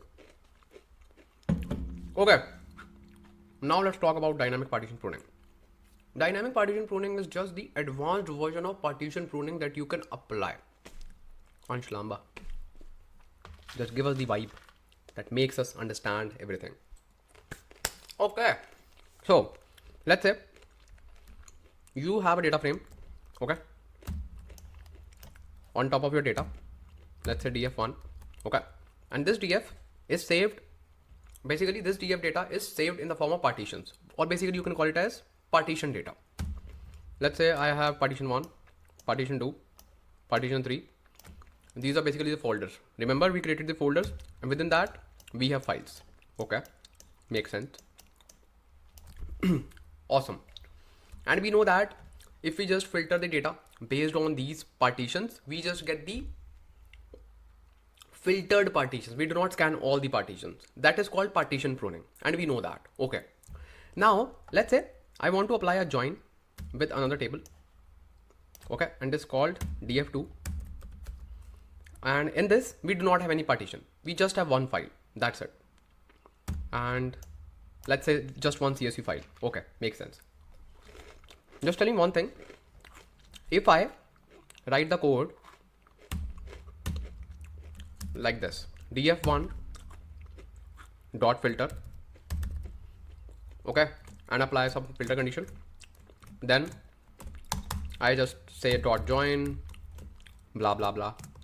Okay, the end result will apply join, obviously, but we are applying filter on df1, and instead of reading or scanning all the files, it will only scan those files which will be actually meeting the criteria or condition. Make sense? Because this is just a partition pruning. There's nothing dynamic in this. Okay, makes sense. But let's say you want to apply join, but you want to apply filter on df2. Oh, and then you want to apply, let's say, join and all. So what will happen in this scenario? You will simply say Ansh Lamba, obviously it will read all the partitions from df1, and it will read just one partition because there's only one partition from df2. Makes sense. It will simply read df2. What's the big deal in this? Yes, you are right. But let's say in this df2 filter, okay, let's say in this df2 filter, if I just apply join, I know that after pruning my data, okay, again I'm repeating, listen to me carefully. I am using this filter on df2, but I know that this filter will not be applied on df1. Why? Because this filter is applied on df2. Makes sense. But I know that if I apply join, okay, if I apply join on top of this particular filter, I know that Spark do not need to read all the folders. Let's say my join condition will be fulfilled only in these two partitions and not in these two folders. Let's say you are just applying join, okay? You are applying an inner join and you are saying customer ID equals to customer ID, okay? Or let's say the one we created, let's say tier 1, tier 2, that outlet location. So let's say you are simply saying one ID, okay, this ID df2 is equals to df ID of df1, but this df1 is not partitioned. Like, it is partitioned, but there's no use of partition because there's no filter on it. So what will happen? Even if we have partitions, we have to read all the data because filter is applied on df2. That's where dynamic partition pruning comes into the picture. It simply says, hey, you are using filter on df2, which is not partition. That's fine. That's fine. Just use that. Okay. Just read one partition because we just have one partition. Just read that. Just read that. Okay. Now what it will do, it will simply take this partition filter, basically this filter, which is applied on df2. It will simply pick this filter. Okay. And what it will do, it will pass this filter to df1 as well during runtime. Oh, yes. It will simply broadcast it to df1 during runtime. It will simply create a select query on top of this df2, whatever keys are there, and it will simply pass that particular query as a filter in df1, so that when it will be trying to read the partitions, it doesn't need to read all the partition. It will simply read only those partitions which will be satisfying this filter condition. This is dynamic partition pruning. That means we can even prune our data even if we do not have any filter on it, because we can use filter of the other table. We can use the filter of other table. Make sense? Make sense? This is dynamic partition pruning. This is dynamic partition pruning. So obviously it's time to actually look at this, and for this we will first of all turn off our AQE. Then second of all we will turn off our dynamic partition pruning. Yes, we have a code of it in order to turn off it. So let me just turn off both the things and let me just show you the results before turning them on and after turning them on. Let me just show you. So now let's actually get started with dynamic partition pruning. Partition pruning.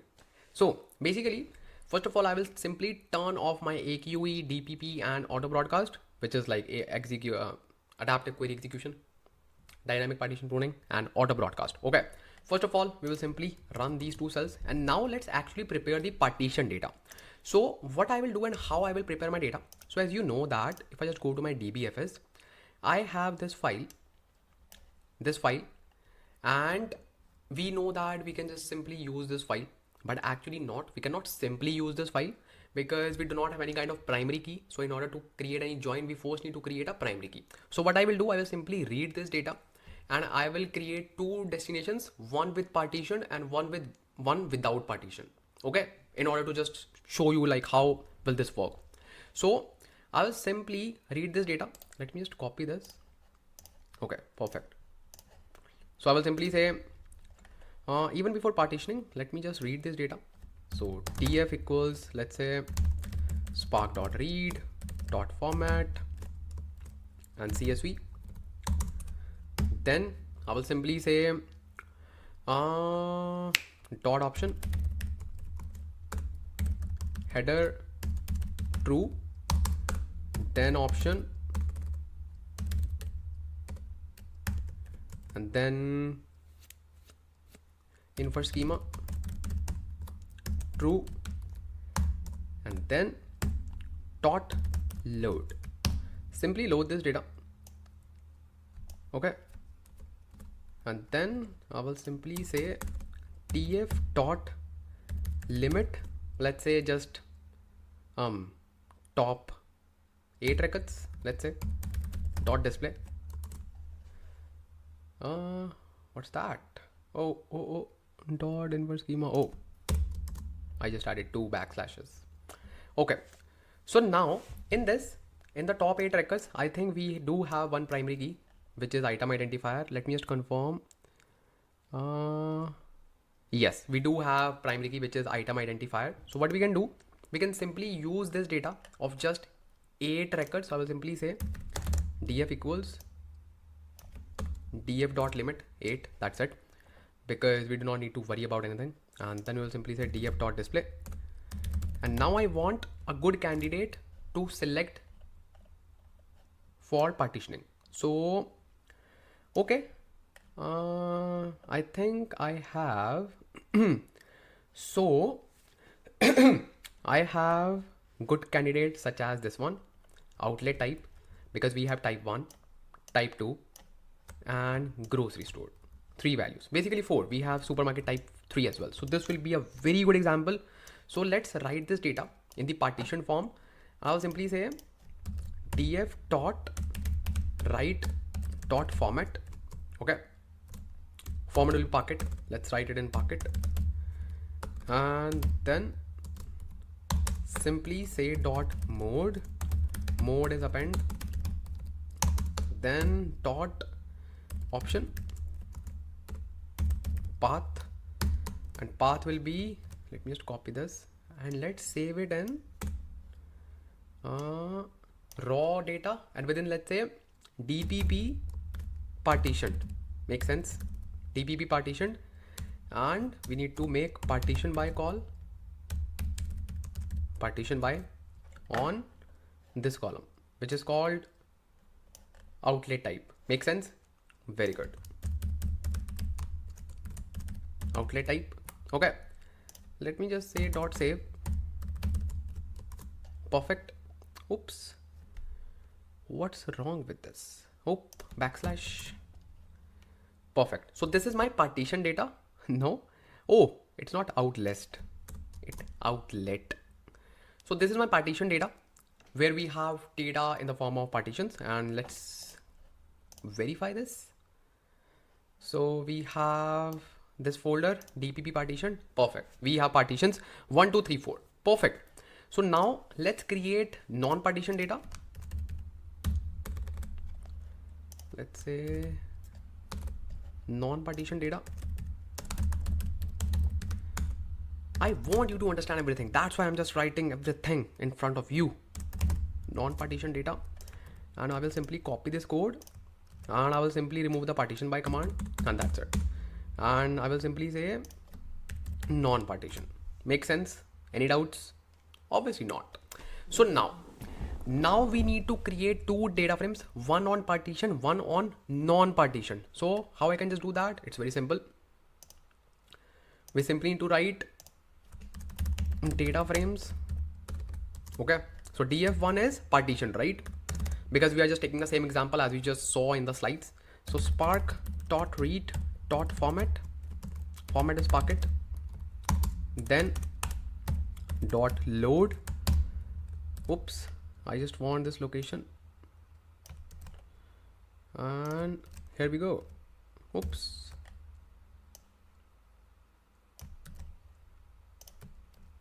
here we go, and we know that this is partition data. So let's read this df1. Okay, let's do the same stuff with df2. Make sense? And this is non-partition. Very well done. Now let's apply the join, and we will be applying filter on top of df2, right? Let's do that. And our, okay, these things are off, so let's do that. I will simply say joins.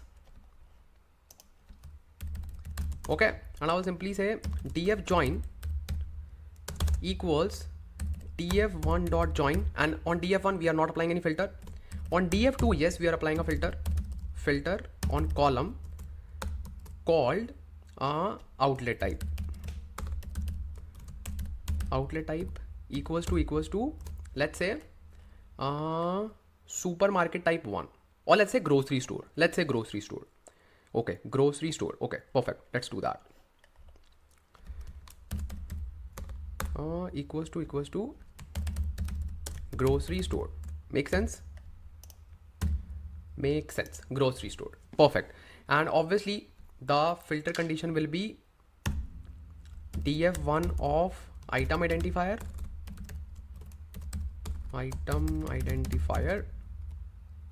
equals to df2 of item identifier. Make sense? And the join will be inner join. Perfect. Let's run this query. Item identifier. It's fire. It's not fur, it's fire. It's done. Let me just see the result. Perfect. Nice code. df join.display. Okay, so it will simply run the job now, and let's see how many partitions it has read. Okay, so let's see the job. Let's expand it and go to SQL data frame. Just click on df join.display. So as we can see that in the scan packet, it has scanned how many files? It has scanned number of files read 4. Okay, so it has read all the 4 files, as you can see. Okay, but ideally how many files it should read? 1. Let's now apply dynamic partition pruning. Let's make it true and let's see if anything changes. Let's see. Let me just rerun both the code. df1, then df2, then joins, then join, then display. Let's see.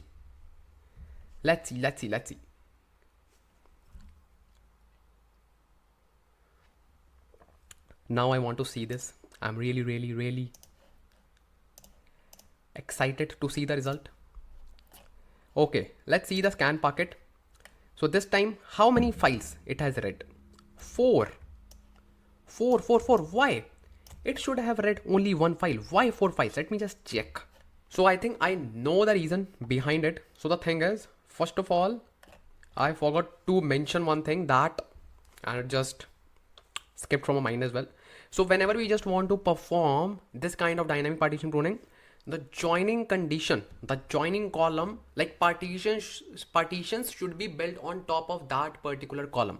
So then only it can just pass that query dynamically. So what we will do, we will simply recreate our partition data, and this time we will simply say item identifier. Okay, item identifier, and we will simply say dpp partition new, and let's do that.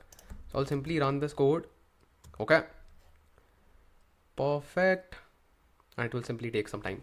So basically here I have just made 2 true, and this is just the size which is for 5 MB, which is like auto broadcast join, because I wanted to enable. So I simply wrote it, and this is done. Then we can simply say df.display, and this is fine. Okay, now let's prepare the data, which is dpp partition new.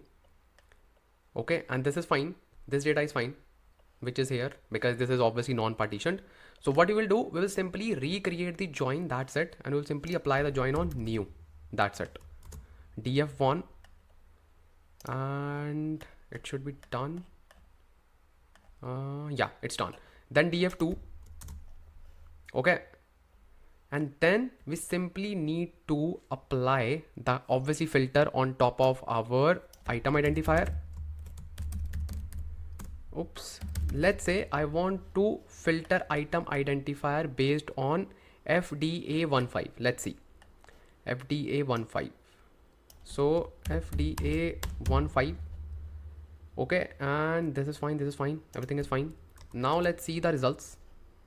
Oops, column is not defined. Oh, because we didn't import it. We didn't import the column. So how we can just do that? Simply write from PySpark.sql.functions import asterisk, and simply run this df.display, and let's see how it behaves now. Okay. Okay. Okay. Okay.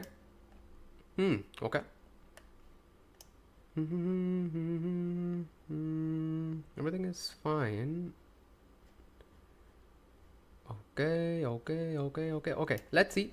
Let's see the results. Let's see the results. Go to this big screen and see SQL data frame. Just click on this and then simply see scan packet. How many files it is reading? Okay, so this is just reading one file. Okay, now let's see the other one, because obviously in the other one we just have one file. So it is reading one file. See, now both are reading only and only one. Obviously this is like one, like non-partitioned, so this is not partitioned, so this has just like one file. But this one, this one, this one, this one had four files, right? But now how many files it is reading? Only and only one. Only and only one. We forgot to mention one condition, that we need to just partition our data based on the joining key. So that is why we perform dynamic partition pruning in those scenarios where we are applying a join between a fact table and the dim date, which is date dimension. Because in the date dimension, our primary key, or let's say joining key, is date itself, plus our partitions are built on top of date. So that is why we just try to apply those things on your fact table and dimension date most commonly. Okay, so now you have seen that we have reduced the number of files reading, and we have just applied pruning, and you can see that filter is made on df2, not on df1, but still we were able to read only and only one file. That means we applied pruning dynamically. I hope that you have understood the concept, fully understood the concept. So now let's see what do we have next in Spark optimization. So now let's talk about broadcast variable. We already talked about broadcast joins and we already know the concept of broadcasting, but why do we have broadcast variable, and why do we use broadcast variable, and when it is like super powerful and super helpful? So basically, let's say you are using a kind of user defined function in your code. By the way, you should not use user defined function, but still if you are just using user defined function and there is a variable, this variable can be a kind of list, a dictionary, any kind of mapping variable that you are reading again and again inside your UDF. Let's say you have a variable called var, and then you have a dictionary, and then you have values, let's say anything like a equals to this, abc, then b equals to this, like xyz, anything. Okay, let's say this is the dictionary that you are using inside your UDF. So when do we use this kind of dictionary? When let's say you want to just apply kind of mapping. Let's say inside your column of your data frame you have something called as a, b, and then you want to return it as abc, xyz. So in these kind of scenarios we apply something called as mapping. So in these scenarios we can simply pass this variable, dictionary variable, to all the executors. Not a big deal. But let's say you are just doing this thing again and again. So there will be a network overhead. There will be a network overhead due to which things can run slow. So in order to eliminate this, what we do, we simply broadcast this variable to all the executors, so that every time they want to use this particular variable, or let's say dictionary, they can use it from the memory. Instead of just sending it again and again to all the executors in all the jobs, no, simply broadcast it. That's it. That's the concept. And implementation is even more simpler. Let me just show you what we need to do, and let me just give you an overview what we will be doing. We will simply first of all create this variable. Okay, this is the step number 1, variable creation. Then we will simply broadcast it using spark.context broadcast. Then we will be saving this broadcast variable inside a variable, obviously. Then we will just grabbing the value, okay, using get method, and then we will simply return this particular value. Which one? This one, like abc or xyz, and we will create a simple UDF function for that. Let me just show you using a notebook, because it is very simple. I have created an amazing amazing notebook for you. Let me show you. So let's say this is my notebook. Okay, so what we are doing in this notebook, this is a new notebook called broadcast variable. So this is a demo data frame that I am creating. Let me just add a comment. So this is my data frame. Okay, and this is the lookup dictionary that is very small that I'm trying to use as a mapping, because in this particular data frame we do not have anything, right? Let me just run this. Let me just show you. So in this df.display, I just have one column called product ID. That's it.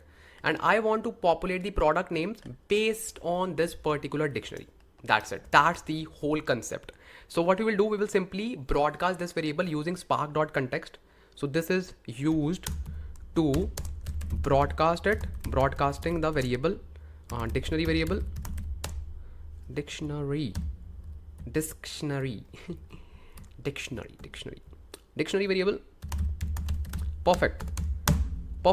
So this is my property that I'm using, and this is the variable in which I'm saving this value. So let me just run this and let me just show you what it will return. Broad variable, broad vr.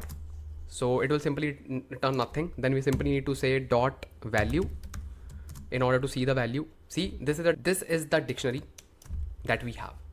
Okay, so this is the dictionary that it is returning to us. Now just tell me one thing.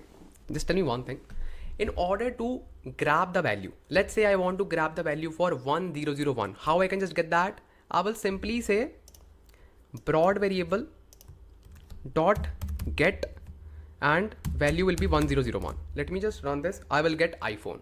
Really? Okay, so yeah, iPhone. So this way we can actually get these values. So we have created a user defined function. I will simply say our function. So what we are doing in this function, we will simply get the value of x from the column row. Okay, and we will simply return this value dot get, and x will be the ID that is there in the table. Okay, simply run this. Then we need to convert it into UDF. We can also use decorator, but I personally use this method to create any function or convert any function into UDF. I will simply say my map underscore UDF equals to UDF. Then now we can simply use this function into this code. Simple. Let me just run this, and what will happen? It will simply pass product ID one by one, and it will simply give me the results. Let me just show you the results. So I was simply testing it, and I thought like I should just also display you the code, because earlier I was thinking, should I just display the code, because it is just simple thing, but I thought, yeah, let's do it. So as you can see, for product ID 1001, we have iPhone. For 1002, we have Samsung, and 1004, it is not there in the dictionary. That's why it is null. So this time all these values are being used from the executor's memory. Instead of just sending it again and again, we have broadcasted it. Make sense? So it will be there till the application completes or till the application ends. So it will be there. Make sense? That is the concept of broadcast variable. That's it. Now let's see the concept of OOM, that is driver out of memory, and why do we need salting? It is very important. Let me just talk about that concept. So now it's time to talk about the most popular topic in the world of Spark, because it is strongly aligned towards the error called driver out of memory, OOM, or driver OOM. Okay, I know this is a complex topic, but trust me, I will make you understand. And I'm not kidding, bro. I'm not kidding. Let's first of all talk about the out of memory error that we see in driver, and then you will understand why do we need salting and how salting helps us to get rid of this issue. You want to understand everything, just be with me. This topic is really simple. Do not feel like it is complex. I know it was complex, but not now. Now Ansh Lamba has taken the charge to make you understand like this. Let me bring the data frame first of all. Let's say this is my data frame. Okay, and as you can see that it has just two columns. Okay, user ID and purchase. User ID is, let's say, customer's ID, and purchase obviously like whatever amount the person has not wasted, but yeah, the amount that the person has just invested or anything, because we do not know like what data is this. Is it a stock market data set or just a normal purchase history, anything?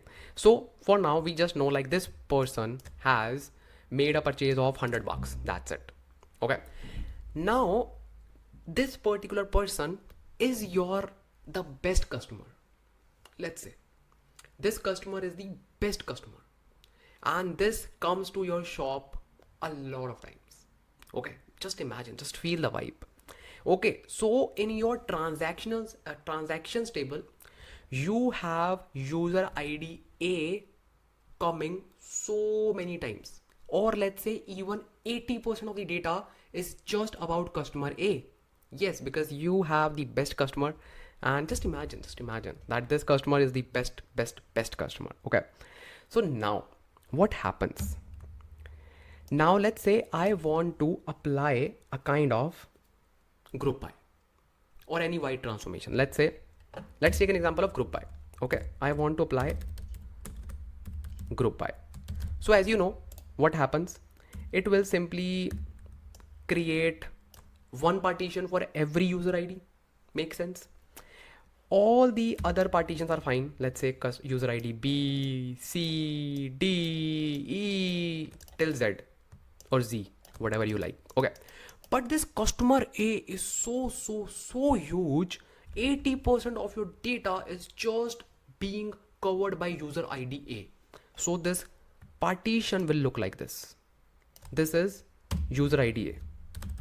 Okay. So far with me? Say yes, sir. So user ID equals to A. Now, this partition will obviously go to any executor. Make sense? This is the partition, it needs to go to any executor. Make sense, right? Let's say this is our executor, and this executor has the execution memory equals, let's say 1 gig. 1 gig. Makes sense. 1 gig of execution memory. This is our executor. But this user ID A has the data size equals to 1.5 gigs. Whoa. What? Now just tell me one thing. How this partition will fit in this executor? How? So here we can see the error called driver out of memory, because we do not have enough memory to process this particular partition. There are other reasons as well for driver out of memory, but right now we are just focusing on this particular reason because of big partition size. Okay. So now what will happen in this scenario? Obviously it is impossible to process, because in this particular scenario we cannot even spill our data, spill our partition to disk. If you do not know about spilling, just relate this thing with caching, where we write our data to disk as well. So similarly in the execution memory as well, we can write our data to disk, but we cannot do this because we cannot break our partition in the middle. No, we have to either put the whole partition to the disk or whole partition to the memory. And obviously in order to process it, we have to put it in the memory. So what's the scenario? Now here comes the role of salting. Okay, now here we need to add a column called salt column. So what will happen?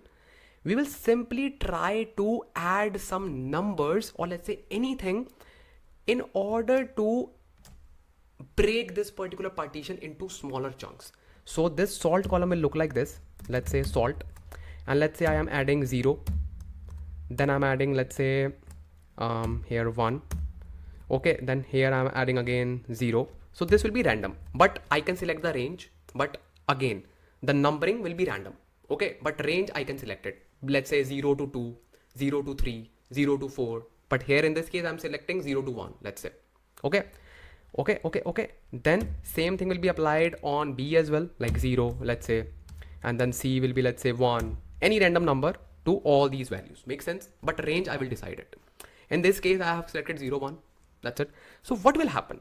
Now if you closely observe, now we have a salt column. So what we do, this is the salt column, and now if we want to just apply, let's say, a kind of group by, okay, so what we will do, we will simply create a new column which will be the concat of this column and salt column. So this is my new column. So what will happen in this scenario? We will simply say the column will look like this, A0, and this column will look like this, A1, then this column will look like this, A0, and then this will look like this, B0, and this will look like this, C1. Make sense? what will happen now? Now, instead of this big partition of only user ID equals to A, we need to simply create partitions based on A0 and A1. Now we have broken down this particular big partition into smaller partitions using something called as salt. This is salting. This is salting, where we are just trying to break our partitions unofficially. Make sense? This is salting. This is salting. There are so many applications of salting, but this is the concept. This is the concept. Once you grab the concept, you can actually apply that particular thing in any area, bro. In any code, in any particular requirement. But the concept is breaking down the bigger partitions into smaller partitions based on some random numbers, and we call it as salt. I don't know who picked this particular name, salt. Okay. But yeah, it is what it is. It is salting. This is called salting. Make sense? Now let me just take you to the notebook, and now let me just actually show you how we gonna perform group by on top of this user ID column. Let me just show you. So now let's create our new notebook and let's call it as salting. Okay, let's do that and let's attach our cluster. So first of all, let's create a heading and let's say creating a demo, creating a data frame, and I have a code for demo data frame, and this is just like same data frame I tried to create so that you can actually relate it with the concept. I will simply run this and I will just show you the data frame. So now you need to imagine something. I know you are really good at imagination. So what you need to imagine? You need to imagine that for now we just have five rows, but you need to imagine that there are, let's say, at least let's say 10 million records for user ID equals to A, and the size of this particular user ID is more than 1.5 gigs. Make sense? The same concept. Okay, that's why I've created the same data frame so that you can actually grasp the concept. Okay, perfect. So now we know that we cannot process this data because you need to imagine like we are just having driver out of memory error. How we can just resolve this issue? We will add something called as salt column. So I will simply write salt column, adding salt column. Okay, and for that I need to just bring some libraries from PySpark .sql.functions, import asterisks. Perfect. Import asterisks. Perfect. Now let's create a salt column, and how we can just create that? df.with column, and I will name it as salt column. Okay, salt column, and there's a function called floor, and then we will simply use randomize function rand into 3. Why 3? Because I want to add salt of 3, 0, 1, 2. So salt starts from 0 and it will go till n-1. Here n is 3, so 0, 1, 2. Simple random values. That's it. So let's run this and let's see the data. How does it look like now? So we'll see a random salt column. Perfect. See 0, 0, 1, 1, 2, 2. So it is just a random value. So what we need to do now, we need to simply create a concat function of these two columns, salt column and user ID. So I'll simply say creating concat column on original key, because that is, or let's say on user ID, because that is not a key. So yeah, or group by key, let's say on original group by key, group by column and salt column, to create a new group by column. Make sense? Perfect. So how we can just do that? Simply say df equals df.with column, and this will be something as user ID salt. Okay, and then we simply need to use concat function, and then we'll simply write column of user ID, then we need to say hyphen, then we need to say salt column. So column of salt column. And I think we simply need to write lit as well here, because whenever you just use any kind of literal, we need to define it. Okay. Then I'll simply say df.display. Df.display. Let's see if it works. If it works. No. I think we just made a typo. Column or function parameter with name salt column cannot be resolved. Really? Why? Oh, because we have just given salt column. Okay, no worries. Okay, perfect. So now you can see that we have this particular new column, and on this new column we will apply the group by command. And I will simply say applying group by on this new column. Now we can simply apply group by, because now it can easily fit in our memory. Now in order to add the right salt number, we obviously need to just look at our executor size, memory, and then we can just decide. But usually this is the practice. You can actually decide any number. Obviously do not pick like very small number, and do not pick like very big number. It needs to be aligned with your requirements. Okay, I will simply say df equals, or let's say df dot group by, or let's say df dot group by, and you want to apply group by on user ID salt, and let's say you want to find AGG, and you want to find sum of purchases, right? Sum of purchases. Perfect. And let's see df.display. Okay, what do you mean, bro? What happened? Purchases cannot be resolved. Really? Oh, it's purchase, not purchases. Okay, let's see the data. Perfect. Now we can actually see this thing easily without any hustle. And now you can see this is A0, this is A1. So now instead of seeing 600, we are seeing 300, because these are two different values. Make sense? Make sense? Make sense? Make sense? I hope now it makes sense.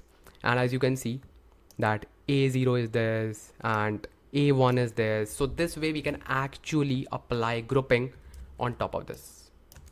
So this is the concept of salting.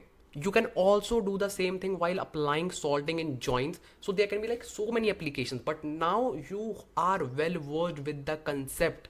Now you know why we do need to use salting and how we need to use salting. That's more important. Applications can be infinite, but you need to understand the fundamentals and concepts. Make sense? Make sense? Very good. Now just tell me, was it a difficult topic? Was it a complex topic? I know yes, but now you understood it, right? So simply drop a lovely comment for me. I'm waiting to just see that comment from you. And let's talk about our next optimization within Spark. Let's talk about Delta Lake optimization. What is Delta Lake optimization? Now let's actually talk about this. Basically, we know that we are actively using open table file formats, and in order to use open table file formats, we have to work with something called as Delta Lake optimization techniques. So basically these are very popular nowadays because these are new, and you know that all the hot and latest topics stay at the top. Okay, so now I will just make you understand there are basically two major optimization techniques that we have within Delta Lake optimization, and basically this is the optimization technique that we perform on the disk level, not on the memory level. Okay, so you need to actually understand this as well, because Spark goes hand in hand with Delta Lake and all the other open table formats. So basically there are two major file formats. One is optimize, okay, and second is z ordering. Okay, and don't worry, I'll just make you understand both in just few minutes.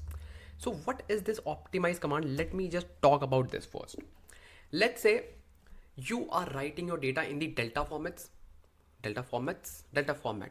Okay, you are writing your data in the delta format, and let's say you have total let's say 4 partitions, 1, 2, 3 and 4. Let's say you have just 4 partitions. Okay, now you know that these file sizes are really small, and this is very popularly known as small file problems, where you have much more files but you can actually do not need those small files, because let's say your pipeline is running in every 10 minutes. So in every 10 minutes you are generating a new file, but you know that the file size is really small. And when you are just, or not you, let's say any data analyst is trying to query the data, it is taking much more time because the number of files is number of files are really big. So how we can just tackle this problem? So the thing is, we have something called as optimize command. So what will this command do? Optimize command will simply apply callies operation on top of your file. Simple. Let's say we have 4 files. So it will simply pick the ideal size for each file. Let's say ideal size is basically is for 1 GB. Okay. So ideal size is 1 GB or 1 gig. So it will simply pick all the files. Let's say we have like much more than that. Okay. So let's say these are the files. It will simply apply callies operation on top of these files, and it will simply create these 2 big partitions. And it is a rule of thumb that if you have smaller, like lesser number of partitions but of bigger size, it is always better to read and better to query as compared to so many partitions of smaller size. Okay, so this is all about optimize command. Don't worry, I'll just show you practically as well. Just hold on. Then what is this Z ordering? I would say Z ordering is not an independent command. No, Z ordering is like cherry on the cake. So if optimize command is cake, Z ordering is like cherry. If you like cherry, because I don't like cherry, but yeah, I do like Z ordering. So okay. So the thing is, let's say these 2 partitions are created. That's it. Okay. Now Delta Lake says, hey, we can even perform some more transformations. Really? Yes. How? Like not transformations, means like more optimization.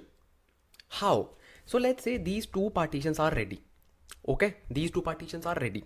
Now let's say if I query my data, it will scan both the partitions, like one time this and one time this. Makes sense, because obviously our data is divided into these 2 partitions. If we want to leverage something called as data skipping, or you can say dynamic partition pruning, how we can just do that? So basically we apply something called as Z order by command.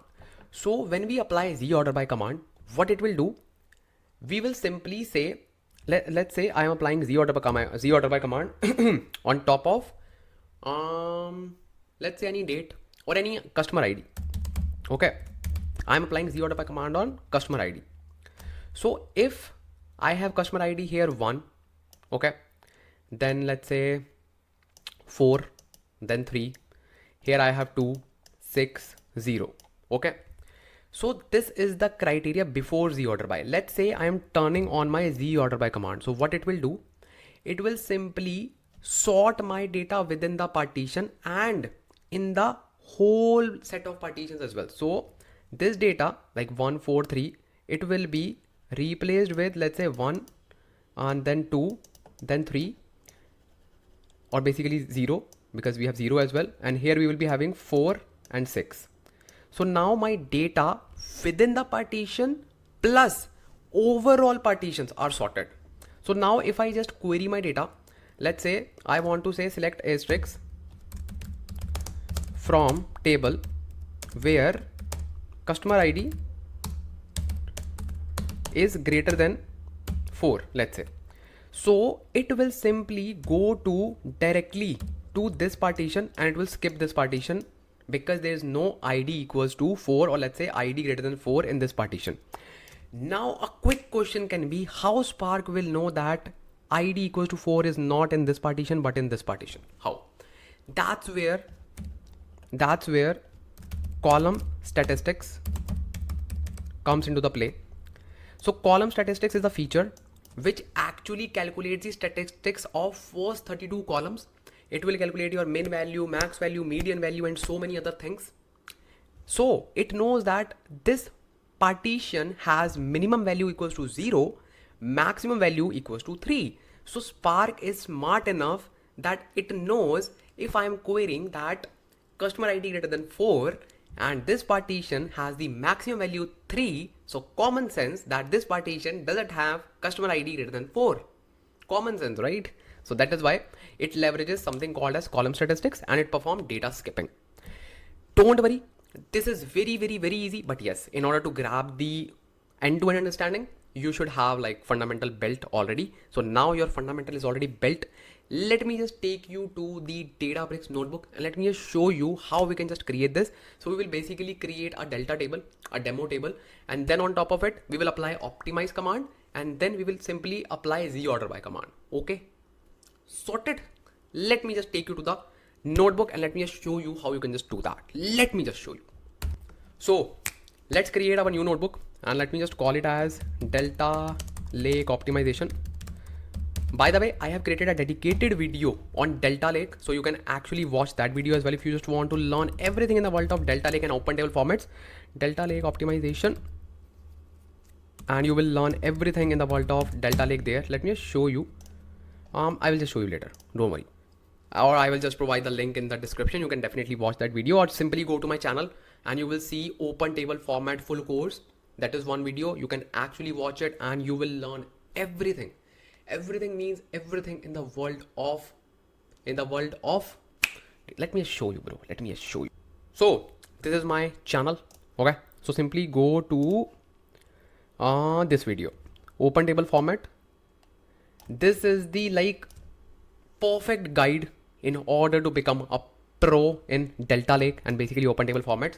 And you will learn everything in the world of open table format. Just go and check this video. You will become a pro Delta Lake developer, trust me. And this has covered everything in the world of open table formats. Everything. So this is just a quick tip for you. So simply check that video out. Okay. So for now, let me just focus on optimization. Okay. So let's create a demo table, and I will simply say create. First of all, in order to create a table, delta table, we should create a schema. So let me just check. Do we have any schema already in the Hive meta store? No. So let's create a schema. Let's create schema, Ansh schema. Let's do that. Okay. Let's refresh it. Perfect. Now I will simply say create table and Ansh schema dot Ansh table. Okay. And let's put ID int and then salary int. Just a demo table. Okay. And I will simply say using delta because we are creating delta table, and location will be yes, location is really important here. So location, I will simply grab it from my catalog, go to dbfs, and let's create the table. Obviously table will be here, but let's create here, copy path. Okay, let's put the location here, remove the dbfs, and let's create delta table. Okay, makes sense. Let's run this. Oops. Oh, good. It's location, not low action. So basically our table is created for us because I know that, and this is a delta table. So what we will do, we will simply insert some data. So let me just write the code for it. Insert into Ansh schema dot Ansh table, and then values, and then simply say 1 and then say 100, then 2, let's say 100. Okay, let's insert this data first. Let me just run this. Ansh schema cannot be found. Are you serious? Okay, there's no underscore in this. It is right, it is serious. Okay, so perfect. We have inserted this data. So obviously there will be one file, because whenever we just insert some data, there'll be one file. Let me just show you. Go to catalog, dbfs, and delta table. This is one file. Let's say I want to just insert more data. Let's say 3 and 4. Perfect. Run this. Okay. Let's say I want to insert more data. 5 and 6. So are you getting the problem? Are you understanding the problem? So now, so far I have 6 files and data is really small. See, delta table, 3 files. So let's say your pipeline is running in every few minutes and you are actually receiving files like crazy. It's not ideal to query and just handle all those files. So what I can do right now, I can simply run optimize command on top of my tables, and it will simply coalesce those partitions for me. So now in order to run optimize command, we have two options. We can directly run optimize command on top of a table, or we can simply use delta object. Both are fine. I will just show you using object because it is really important. So I will simply use optimize and z order by command, and what will happen?